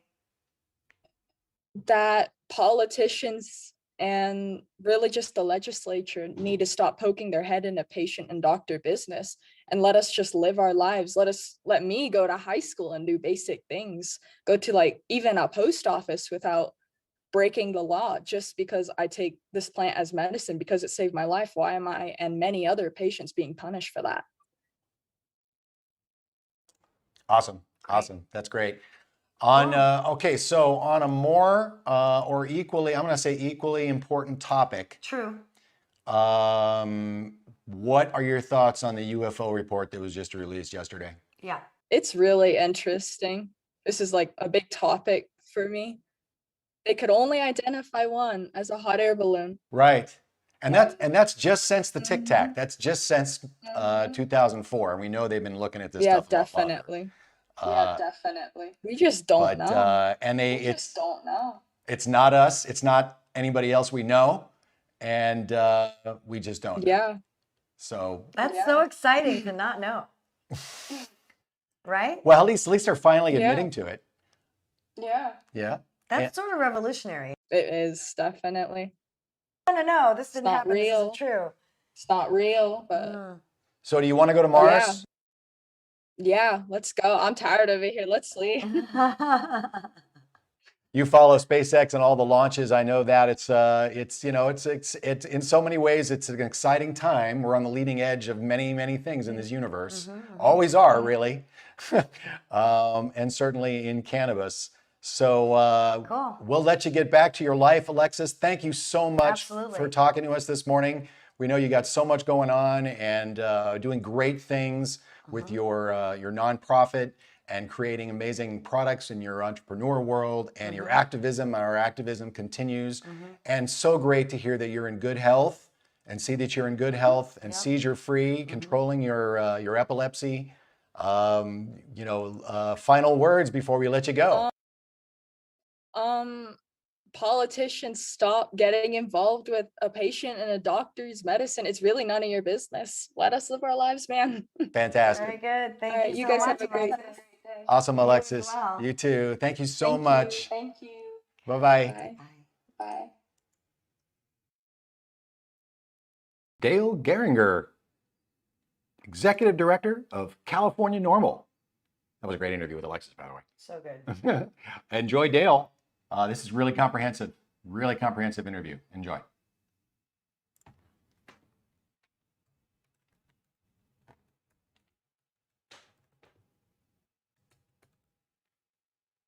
Dr. Dale Gieringer, PhD, you are a giant in the modern cannabis normalization movement, Executive Director of California NORML, and fellow member of the Society of Cannabis Clinicians. Welcome to Controlled. Good to be here. Whoa. So it's Dr. Gieringer, it's been a big year for cannabis legalization. We've got 19 states now, and NORML just made note of the news that as of July 1st, all of those states, or many of them that came on board last year or this year, make it legal as of July 1st, 44% of the country. Connecticut being the latest one that's signed on board. So that gives us 19 this year. Where do you see cannabis scheduling going in the next few years, federally, as well as here in California? I know there was a movement to actually get it descheduled on the California list, and that seemed to be more complicated than it might take. But where do you see us moving forward as far as federal legalization? Well, yeah, federal descheduling is the big enchilada. And, it was a big breakthrough last year when the House of Representatives passed the MORE Act, which was a descheduling bill, amongst other things. It was a really comprehensive legalization bill. Of course, that bill did not proceed in the Senate. It looks like the same thing is likely to happen this year too. The MORE Act is back. It had a good bipartisan majority last year in the House, but I don't see much prospects for it getting through the Senate given the 60-volt threshold, and given the fact there are actually a couple of Democrats who've said they're skeptical of descheduling. And some would prefer a more modest federal legalization bill that would maybe just make it legal in the states which decide to do it, but keep it like a Schedule I drug in states that don't do it. That kind of a bill actually would probably have broader bipartisan support, but it has complications of its own. So I fear that it's going to be a few years before this happens, especially because we also have a president who doesn't support that either, according At to his all. words. Right.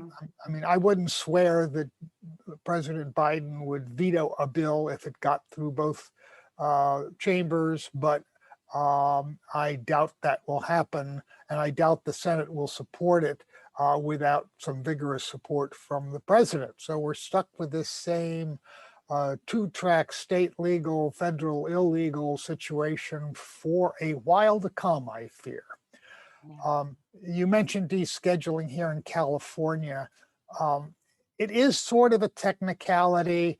The fact that cannabis remains a Schedule I drug here doesn't come up very frequently, but there are a few obscure sections of the law where it does come up, and we will see whether there are some technical corrections made to the law to fix that or not. There really have not been any big cases that test that at this point.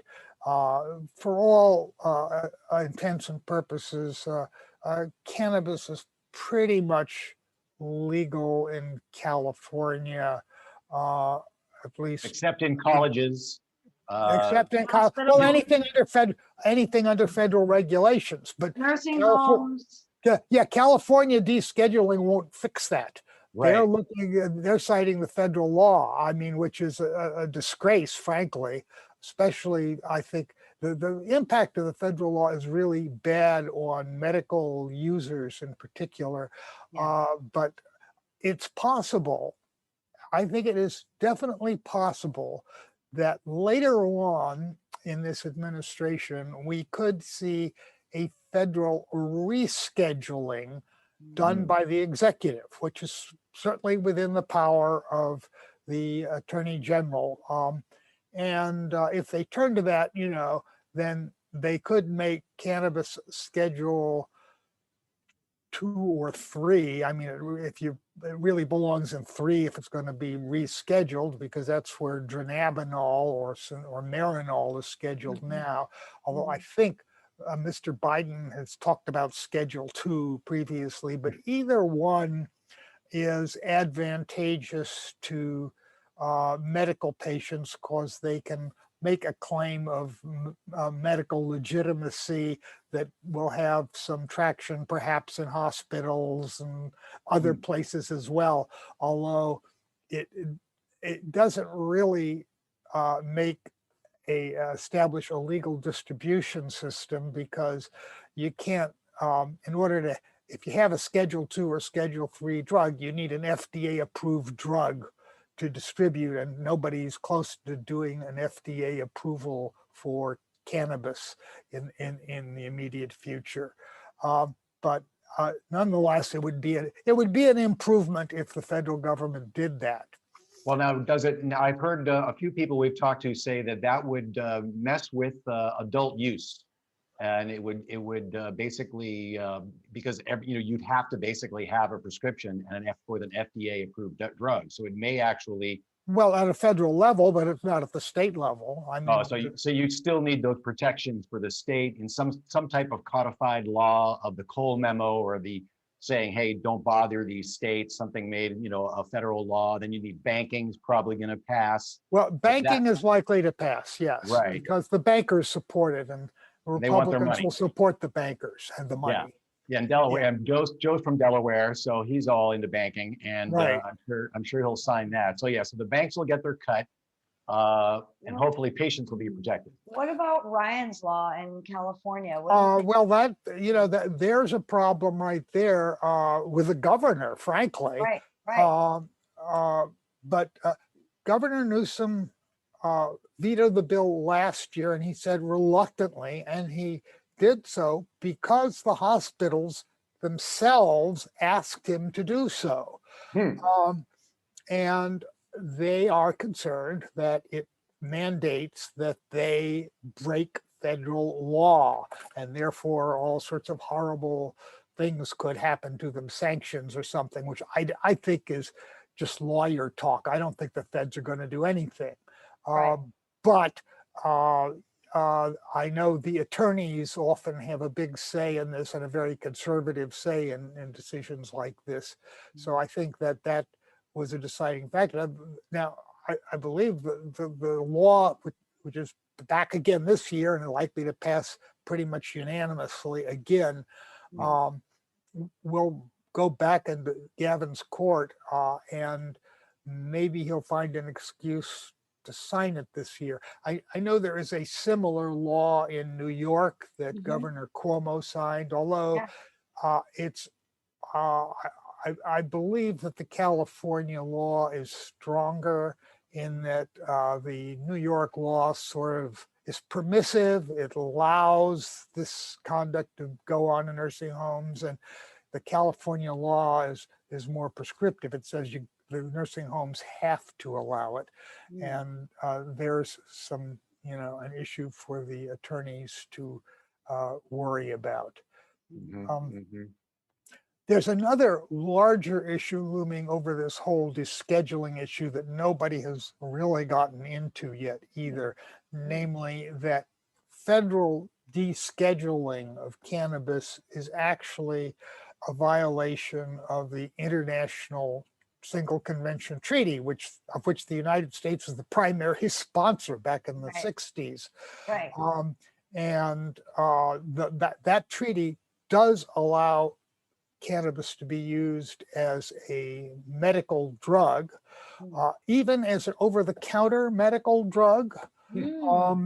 However, it also mandates that any cannabis that is so grown or produced has to be regulated in the same way as opium poppies are, namely as a government monopoly. And theoretically, the government must take possession of all of the cannabis, just like it does of opium in those countries that allow it. And then the government must just take care of the distribution. And that's obviously not compatible with what's going on in the United States. Yeah, and they grow terrible weed in Mississippi. They don't really know how to grow that. So well, that's getting better, apparently. The DEA is opening that up this month. We've heard a story about that, of DEA growing better weed for study. Well, it's not going to be the DEA anymore. First of all, the DEA doesn't grow it. Right. NIDA grows it. Right. And so now the DEA is going to let other people grow it than NIDA. And it's still going to be a very complicated procedure, because growing a Schedule I drug, you have to have basically a fort, guard towers and locks and all sorts of stuff to handle it. And then when you do have it, you can't actually distribute it or sell it as a drug. I mean, you can only use it for research under, so, but it does provide, would broaden the selection of cannabis that will be available to researchers. Nonetheless, even with that, it will remain illegal for any researcher to, go down to the local cannabis store, obtain some cannabis of the highest quality, state certified, and use it in clinical studies with patients. That will be illegal because. So Dr. Sue Sisley has to start growing cannabis. Is that what you're saying?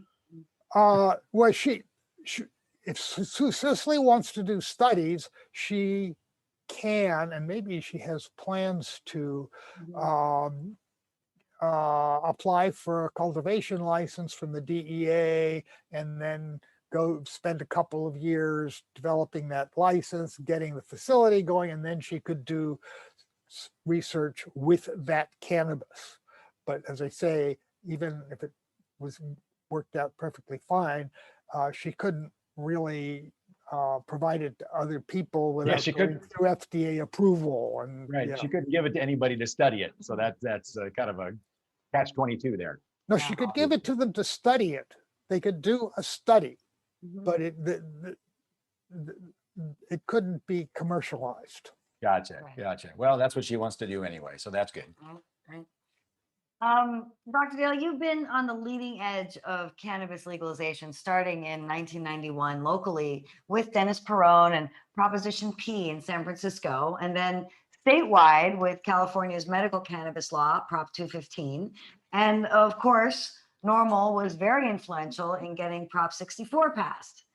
How do you think California Prop 64 has impacted patients? Well, let me say, California NORML, the state chapter, was not that enthusiastic about Prop 64 the way it was written.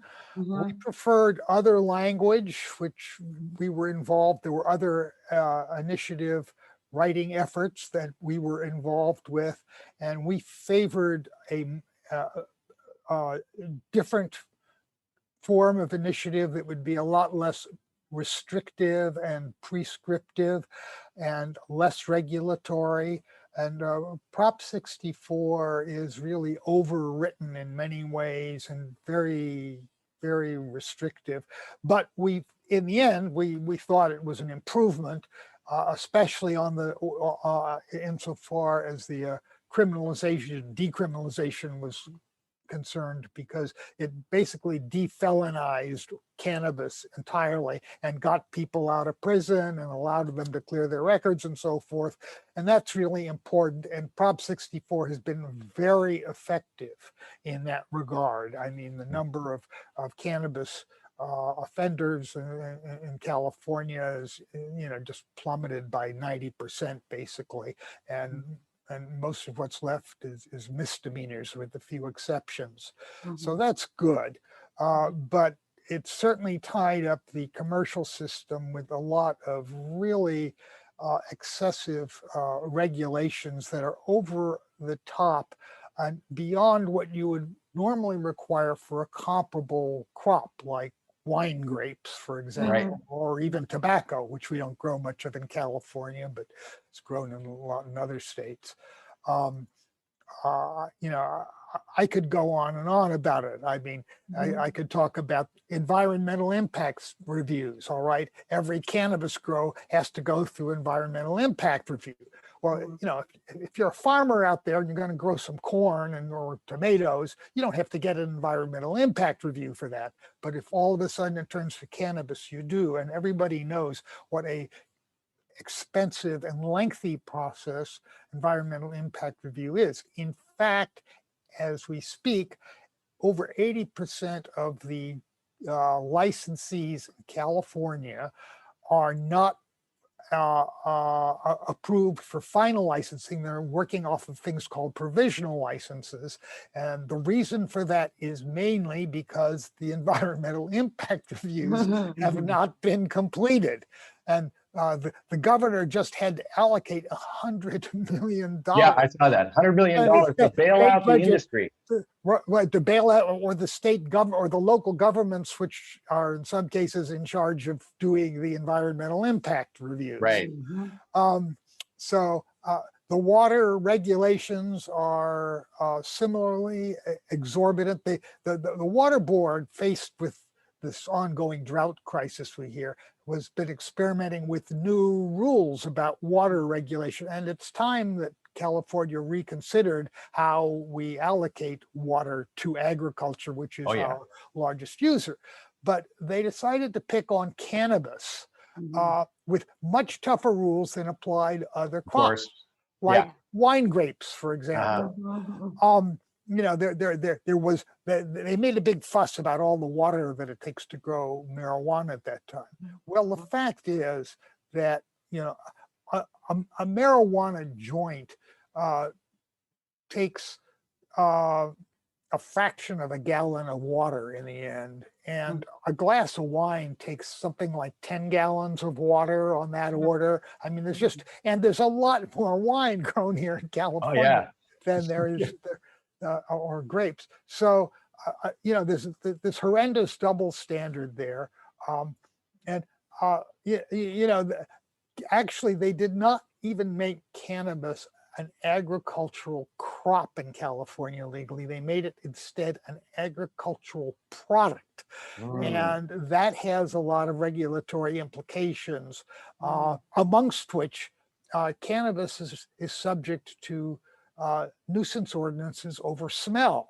Now, if it's an agricultural crop, agricultural crops are exempt from smell ordinances. That's why you can have hog farms and stuff like that. And hey, it's okay if it's agricultural land. But cannabis, no. All right. So then, I could go over the testing regulations, which are, it's like $800 basically to test a sample of crop according to the state standards, and the tolerances are much tighter than would be required for other things like the fruits and vegetables, strawberries, that you normally eat in much greater quantity than you actually consume the cannabis. So none of that makes sense except yes, from the standpoint of regulators. So, and then of course there's the tax issue, and the tax issue's been a big one. And one of the big selling points of cannabis to local governments and to the state government has been, hey, you can make money off of taxing it. And the tax levels here in California are about the highest of any state when you consider this both local taxes. Usually there's a local tax of at least 5% or so on the business. And then you have the state sales tax, which is, nominal 7%, but often goes up over 9% depending on where you're located. And then you've got the 15% excise tax and the cultivation tax of $9.25 per ounce, I guess it is, or something like that. Wow. What other medicine is taxed? Now there's a good case. We would argue that medicine should not be taxed. Other medicines are not taxed. The argument from the other side has been, well, cannabis is not a formal prescription medicine, right? It's always been recommend or approve. It's been sort of, originally, it was sort of treated like an over-the-counter kind of medicine tax-wise, and those medicines are taxed. You do pay tax on aspirin, for example. The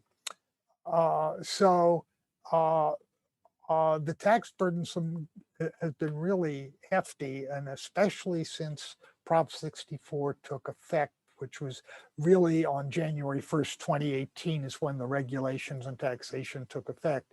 And the result was that the cost went up. The legal costs went up. So a really unusual situation here where the government legalized something and the price went up.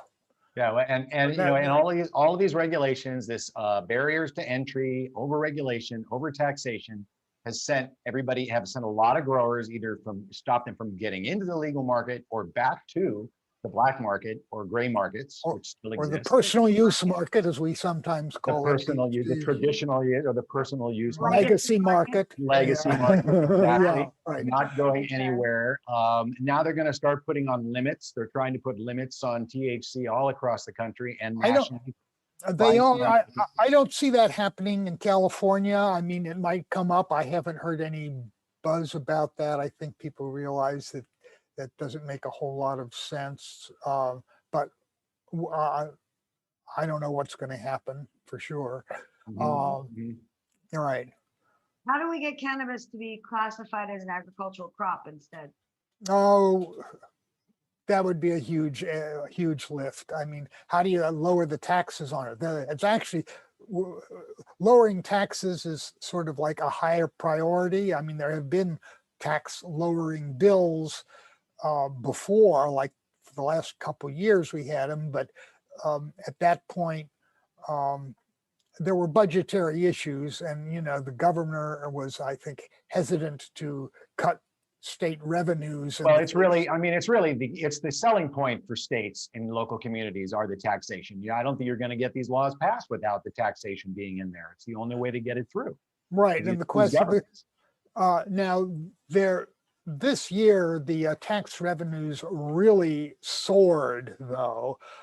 They finally look like they're running over $1 billion. Oh, they finally got their $1 billion, what they've always wanted. Which is what we promised, actually. Right, yes. exactly. I saw your videos from a few years ago that you did. It said, "Hey, we want $1 billion." There we go. We finally made it. So maybe they would be into lowering the taxes, perhaps on medical products. Right. We've been thinking about that, and it's possible that such a bill might come up, and that we, or might look feasible. And certainly, Cal NORML and myself would favor that strongly. Is that the way to fix Prop 64? Is piecemeal bills, or is there an effort that you see that you could support to rewrite Prop 64? How do you go about fixing some of the problems? Well, you'd need a new initiative, and that's really difficult. I mean, that's very expensive, and the politics are not favorable to that I can see at the moment. Maybe at some point in the future. So I think we're going to be stuck with piecemeal fixes for a while. I think that one thing that would change things would be federal rescheduling. Descheduling, because Prop 64 was actually written very much to conform with the federal strictures of illegality. And at that time, we had the Cole memo going, and the Cole memo outlined like 8 important things that states were expected to do to avoid federal interference. And the authors of Prop 64 were very careful to take care of that, which is why like every little gram of cannabis has to be tracked from seed to sale and all of this stuff. I mean, that's working great. I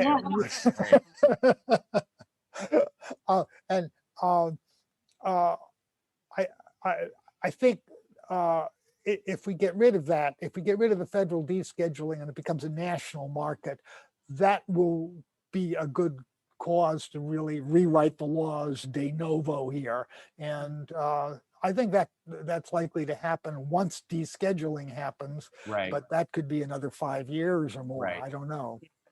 What about lowering taxes for medical and then also for adult use to the same as alcohol? Well, I don't know what the equivalent is for alcohol. Is undertaxed in California. It is terrible. California has very low alcohol taxes even compared to other states, by the way. Really? Wow. We have, yes. So therefore, remember there was a nickel a drink tax on the ballot some years ago. Just add a nickel to the cost of an alcoholic beverage drink, and it was soundly defeated. I believe the tax now is equivalent, I'd have to look it up, to a few pennies on a glass of beer. Wow. Perfect. That would be great for cannabis. And they get hundreds of different licenses you can apply for events, for alcohol. There are tons of different ways you can get alcohol. Right. Now they're giving it to go on the streets because of COVID, Yeah, I hear they're canceling that in New York, though, and there's a bit of an uproar in New York. Sure. About that. You can't give people their stuff and then take it away, Like the grog at everybody's front door. Well, we're still stuck with this situation. No thanks to how Prop 64 was written, that theoretically it's illegal to use cannabis anywhere publicly. Right. I will hand it to New York with their new legalization law that they're allowing people to smoke cannabis in the streets just like they can smoke cigarettes in the streets in New Well, York. literally everybody does it. You smell weed everywhere in New York, particularly in Brooklyn. But A lot of medicating it's going on. a lot of A lot of medicating. trauma. And Jersey did it. Jersey did it right with possession. You need a lot of weed in Jersey, 6 ounces, the amount. So that's pretty good. Yeah. Is Connecticut doing right? Governor Lamont says they're signing the best cannabis bill in the country because they've learned from everybody else. I haven't read the details. The proof Yeah. is in the pudding. Exactly. Six plants. At least there's some home grow. The caregiver program from Props 216, I found from 215 in California. Yes. I found to be very, very effective. Are there lessons to be learned from that we might be able to bring forward? I don't know. I'm afraid that we have left 215 behind in our rush to legalize. Mhm. And that's been unfortunate in many ways for the medical patients. One thing that's happened was originally, as Prop 64 was coming on board, the idea was going to have a 2-tier system. You would have medical only licensees and adult licensees. And then if you wanted to sell them both, you had to get a double license and pay extra money or something like that. Right. But the way it's worked out is practically everywhere in the state, everybody's just an adult use licensee, and they also sell to medical patients with a measly provision that if you have a state ID card, you can be excused from the sales tax only. But the sales tax is not a huge thing, and in order to, and then to do that, to get, it's not easy to get the medical card. No, so you have to jump through all kinds of the hoops. program at all, and you have to get on a list. And then you also have to. And when you look at the expense of getting the doctor's recommendation and everything else, you really have to be a pretty heavy user, certainly spending over a couple $1,000s a year to even make it worth it. So, that's really ineffectual. I think what we'd like to see is to reinvigorate the medical system by establishing a clear, separate track of products that are medical products, and that are perhaps have some dosage indications with them and things like that, and special kinds of formulations. They wouldn't necessarily be candy bars either. It would be more medical looking. And those particular products would have, no taxes on them because they would be medical, and you'd have to get, a doctor's pseudo prescription for recommendation. Right. A blister pack pill card is not sexy like a canister of little gummies, Right. Yeah. That's what I think. That might be the most viable alternative at this point. It's reasonable. But in the meantime, and we are going to see, I believe, more medical pharmaceuticals come on board, just like we have GW Pharma now, finally after 20 years to get here, but they are selling their Epidiolex, CBD, and they're working still on the THC after all these years. But Sativex study, that's what they're trying to do. It's available in Canada and Europe, and I expect it'll come aboard here. And there are several other similar kinds of things that I think may be in the works. Yeah, I just saw a couple of Canadian doctors. A couple of Canadian doctors are working on approval of the FDA with a cannabis drug. So I don't know the details, but I know it's coming. But then, of course, that'll all be expensive because FDA involves all this excessive regulation in its own right. And it's not covered by insurance. Right. Well, it may be at that point. Well, if it comes through, Sativex would be covered by insurance in the United States, because it would be a legal Schedule 3, presumably drug, FDA approved, and it will be down scheduled from Schedule 1. It'll be separately scheduled the way they schedule Sativex now. As we understand it, as we understand it, dronabinol is not covered by a lot of insurance. Marinol, not covered, even though it's on the schedule and it's FDA approved. Well, I think it might have. That's interesting. That could be. I'm not You have to familiar pay out of with the pocket. situation.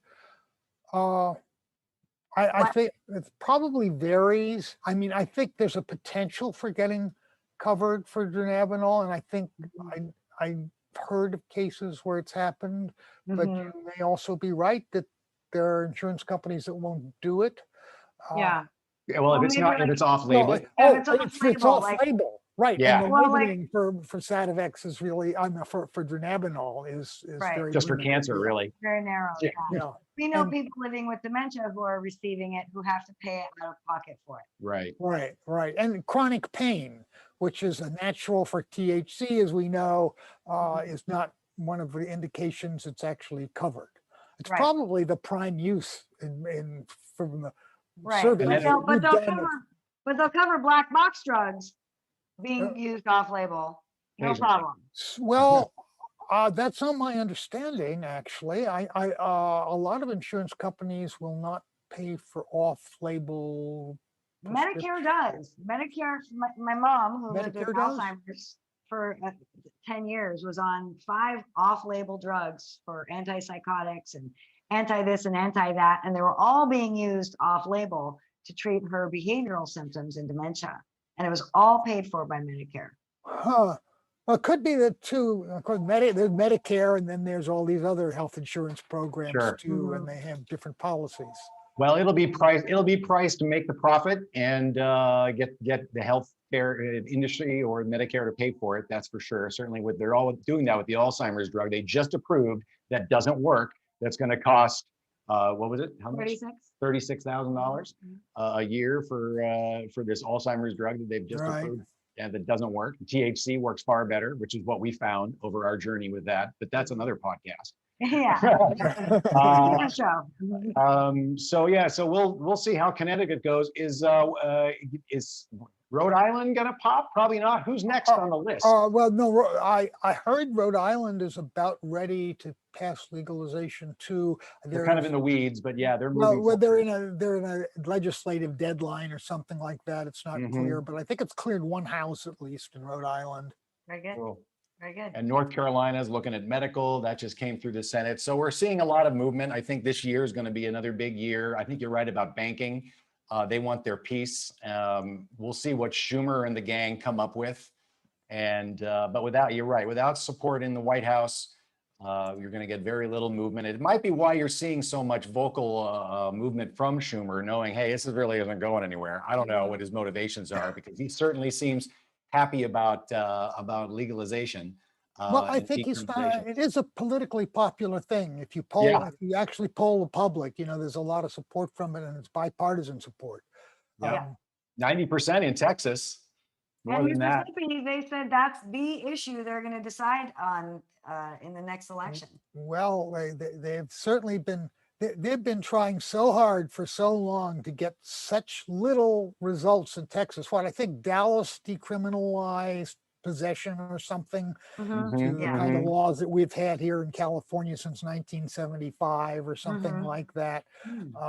But going beyond that and getting a medical bill. I mean, they've been trying to get a medical bill, and they just keep getting stopped by the Texas legislature and governor. You can imagine that in Texas. Expansion of the lists. The lists are awesome, and limits. But at least they're starting to study psychedelics in Texas, which is kind of amazing without the governor's signature. And that's happening more and more. And of course, you're involved in that in certain ways and moving forward. And I heard you recently talking about how we really should have a simple legalization effort with that locally, similar to a one-page effort with 215, not really setting up a very detailed, long bill of trying to regulate it, and just letting people grow their own, and not try to get too deep in the weeds with psychedelics. Well, that is the path that California is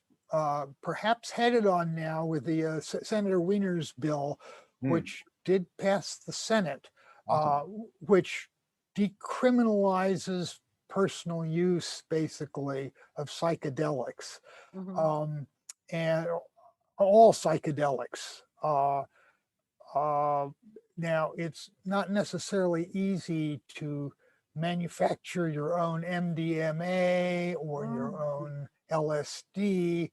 Yeah, I've checked. Mushrooms are about the one thing, and um, Banisteria. Help me out. The DMT, Oh, ayahuasca. ayahuasca are Yeah, things that they're can growing a actually little of that up in Northern California, I hear. be grown. They can't include mescaline, or they can't include the peyote cactus Right. because the peyote cactus is endangered, and the Right. Native Right. Americans have the dibs on that and don't Yes. want any more people to distract from it. So there are more production problems there with the psychedelics, but there are any number of psychedelic clubs that seem to have sprouted up here and there, including one just a mile away from me here in Berkeley, and in Oakland as well. So that does seem to be going on. And I do think it's best not to pursue an ambitious legalization and regulation program. I think, what happened with Prop 64 is a lesson there. In my view, I think things were best, at least for medical users and serious users in California of cannabis, in the period before 2018 when the regulations took effect. We agree with you 100%. 100%. And we were decriminalized essentially. Yeah. Didn't Schwarzenegger sign that? It had already gone into effect. We weren't arresting people anymore. Is Well, that then, correct? and after Prop 64 passed, for the first 2 years, it was illegal for adult use as well. Just adult sales were not there. Right. That was the best. And then Yeah. January 1st, 2018 came along, and Yeah. wham, we went from like 3,000 cannabis medical cannabis dispensaries or co-ops or collectives or whatever you wanted to call them to, a few hundred at most. Yeah, there's more dispensaries in Tulsa, Oklahoma than there is in Los Angeles. Yeah, right. I heard something Yeah. like that. Right. Yeah. It's crazy. So California doctors have not taken it upon themselves to learn about the endocannabinoid system or about cannabis. And it is very legal in California. And since 1996, it's been a medical thing. So what can we do to encourage more doctors to get this education? Is there any way to, I've been told by the Medical Board of California that it has to be mandated for them to study. How can we get that? I don't know about that.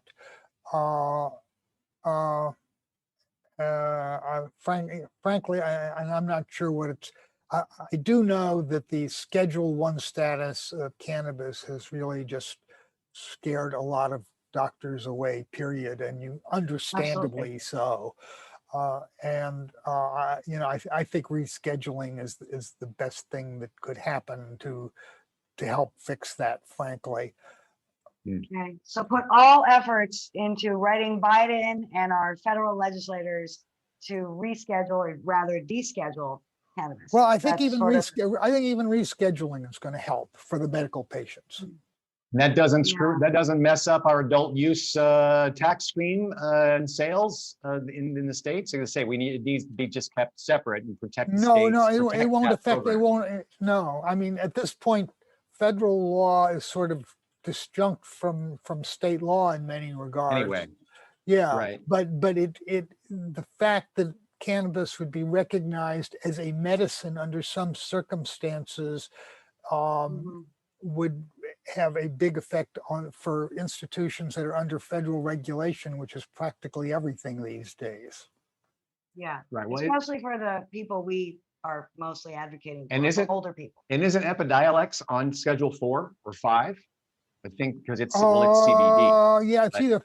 I'm unclear where they put it actually. Yeah, it's way down there. But it's at least 3 or lower. I mean, 2 is cocaine. I think we could deserve to be a little bit further down than cocaine. Yeah. So maybe 3. Well, but that's interesting. That CBD is really not psychoactive to any shouldn't be there anyway. extent. Yes. Right. Yeah.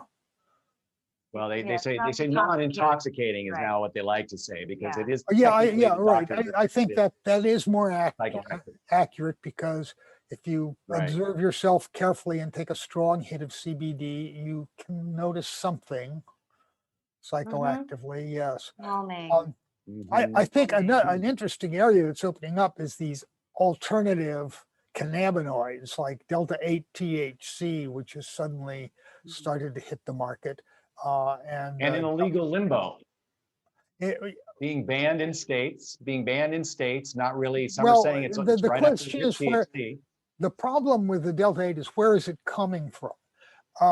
In California, you can get Delta 8 in state licensed stores. They are manufacturing it from state legal cannabis. But most of the Delta 8, by far the greatest amount, is coming from the CBD hemp sources, which are much more poorly regulated and insufficiently regulated for human consumption, in our opinion. Yeah. And what they've done, the whole hemp industry, I mean, the original idea of hemp was for fiber and seed and fuel and stuff like that. And it's not traditionally ever been grown for its resin or its medicine, but it turned out to be a very convenient way to try to produce CBD. And to avoid the federal regulations on THC. Now that when they legalized hemp growing, they basically made a big exemption for CBD. And the industry, the hemp industry, is trying to claim that the same exemption that applies to CBD applies to Delta 8 THC and Delta 10 THC and so forth, which is baloney. Delta 8 and Delta 9 and Delta 10, they're all tetrahydrocannabinols, and they are all considered illegal. And you should not be able to just manufacture something as psychoactive as Delta 8 THC and sell it in gas stations from hemp, the way they're trying to do. So I think that industry, I hope they shouldn't go too broad and ban Delta 8 in general. I think there's some indications that Delta 8 could actually be a useful alternative to Delta 9. Delta 8 is, from all reports, it's somewhat less intoxicating than Delta 9. It doesn't get you as high and out of control, but on the other hand, leaves sort of a relaxing euphoriant effect. And it has, there's at least one study dating from the 70s that it seems to have some of the same medical properties as THC, at least with regards to things like muscle spasticity, glaucoma, and inflammation. I don't know that they looked at the chronic pain question back then. So it could, a lot of people find it to be pretty pleasant, and it might be a preferable, I think it's a useful alternative to Delta 9. And I think it should be available, but it should be available through, the same channels that we're getting the Delta, a regular cannabis from, and not in gas stations.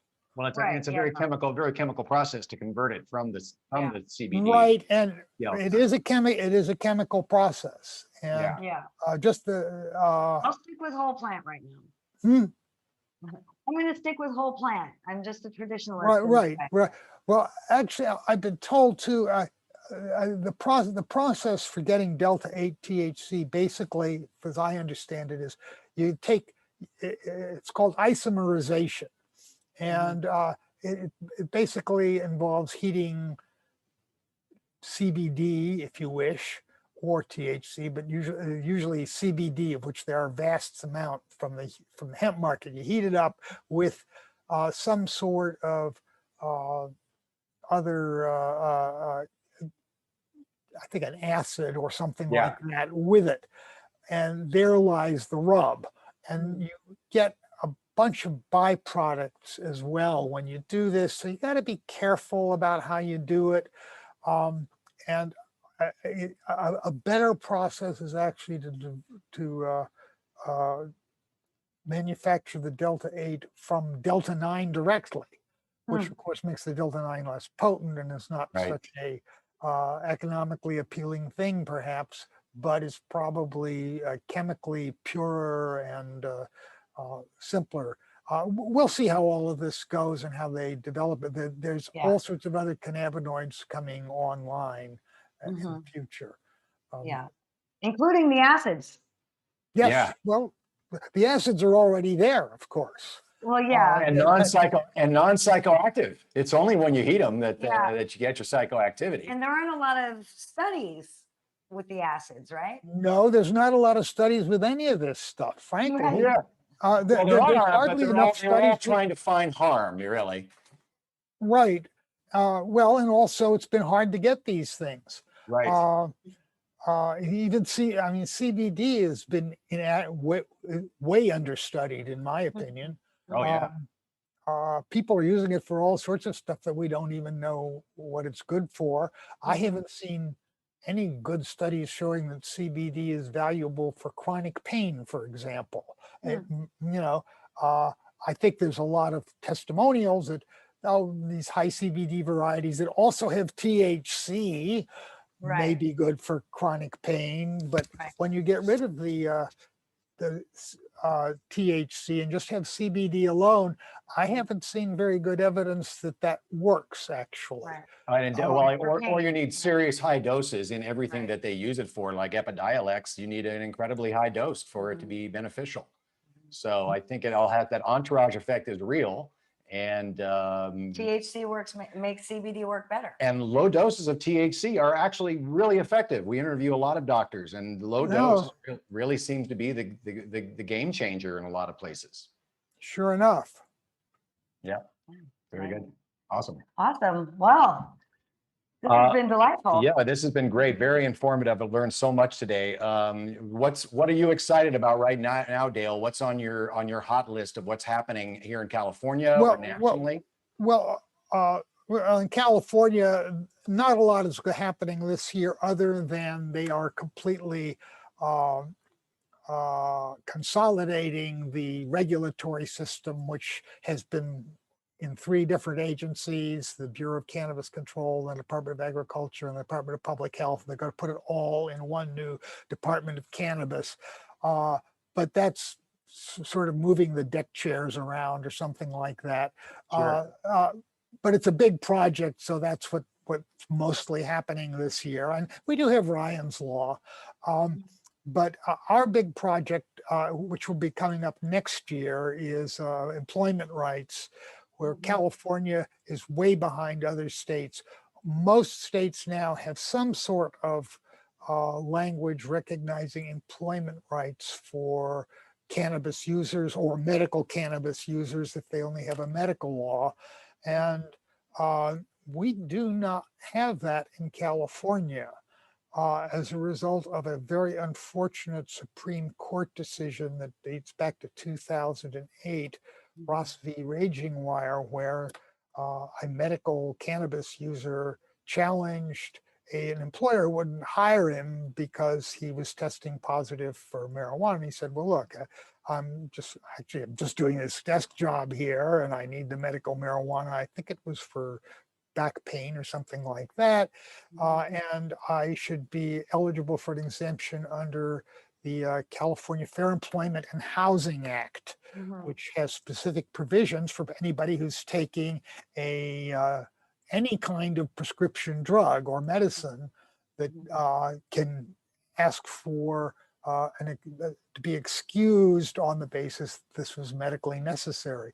So we tried to get cannabis written into that, and it turned out to be a nightmare for all sorts of various reasons. And we couldn't get anywhere with the bill and just gave up, actually, and decided to come back with a broader and hopefully more targeted bill this next year, which is for all users, not just medical cannabis users.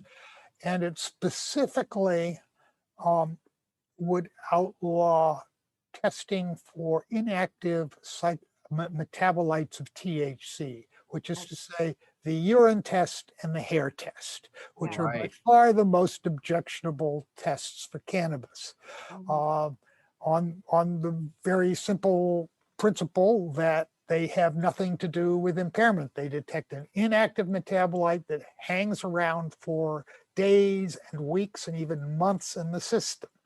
And there is absolutely no evidence showing that those tests have anything to do with job safety or job performance. And there are tests that even show that they are ineffective.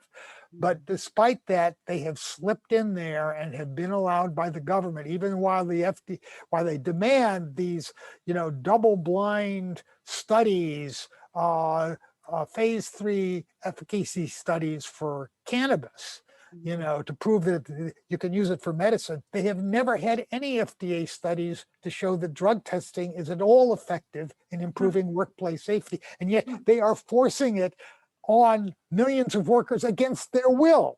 Yeah. Okay. They do just make this stuff up, Dale, on some level. It's totally hypocritical. But anyhow, so our bill targets those things. It will leave space, though.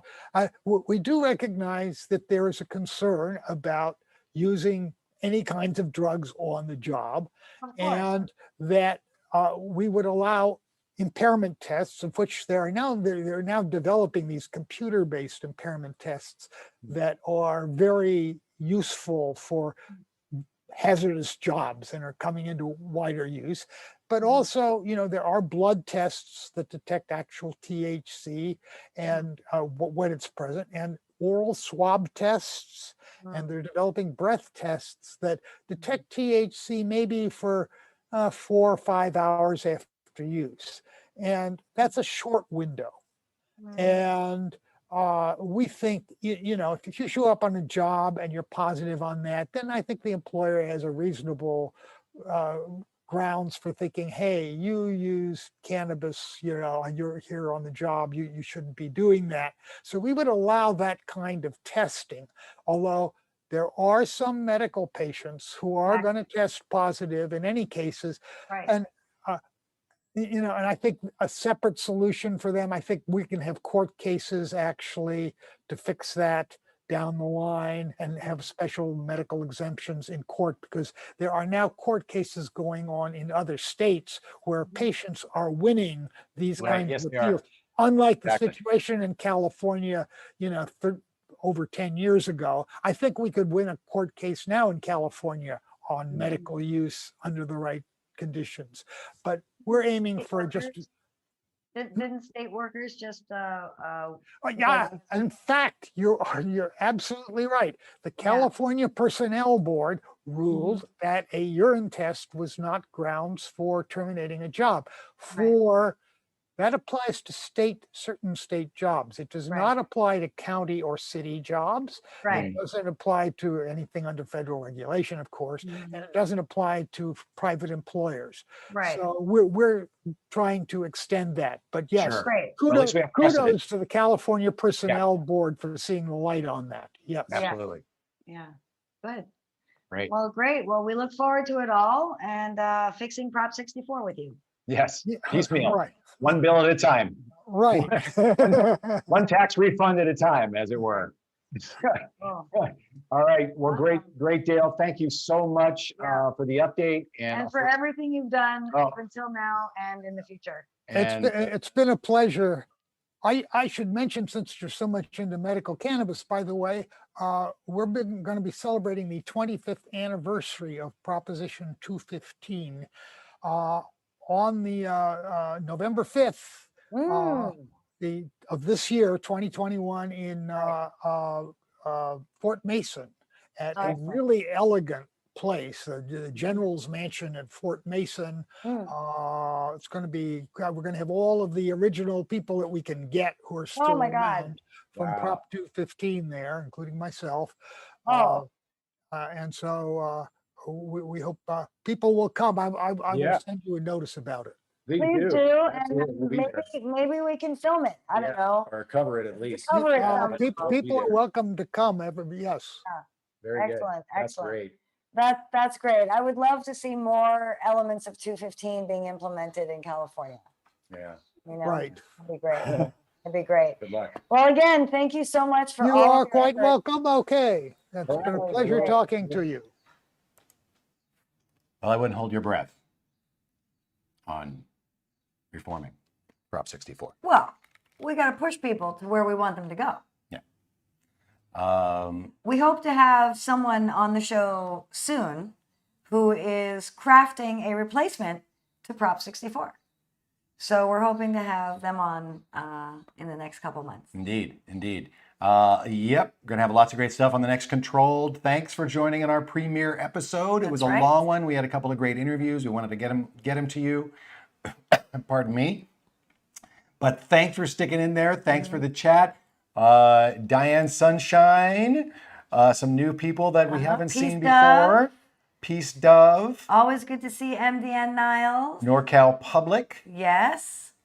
Always great to see Jilly Love. Of Let's course. see, who else? I would love to come see you in person. Yeah, we need to come back up. Yeah, You know, for your plumbing. sure. Now that your plumbing's done. That's right. Well, anyway, thank you guys. Thank you everyone for coming out today. We appreciate you, and we hope to see you again. All right. Cannabis Helps Dementia podcast has new episodes dropping all the time. If you like this sort of content, or if you're interested in that sort of content. You can listen to them here on the channel, or you can listen to them on your favorite podcast service, Cannabis Helps Dementia. And subscribe and get notifications. Ring that bell, we'll say it, for when Out of Control goes live throughout the month. And when Controlled goes, whenever we go live, you'll know. That's right. So subscribe and ring that bell, share, make a comment in the chat. That would be helpful. Thank with you. the video, and anything to get the algorithm on our side. We're trying to mask things in words, Yes. so that, We try to keep our words a certain way and images a certain way. But anyway, we're going to go PPP. Oh, PPP. What, PPP? PPP. We're going to go PPP. We're going to go PPP and have some lunch. All right, guys. Thanks again. All right, Love you cool. all. We'll Thank see you next you. time for the next Controlled. Free the plant, free the people.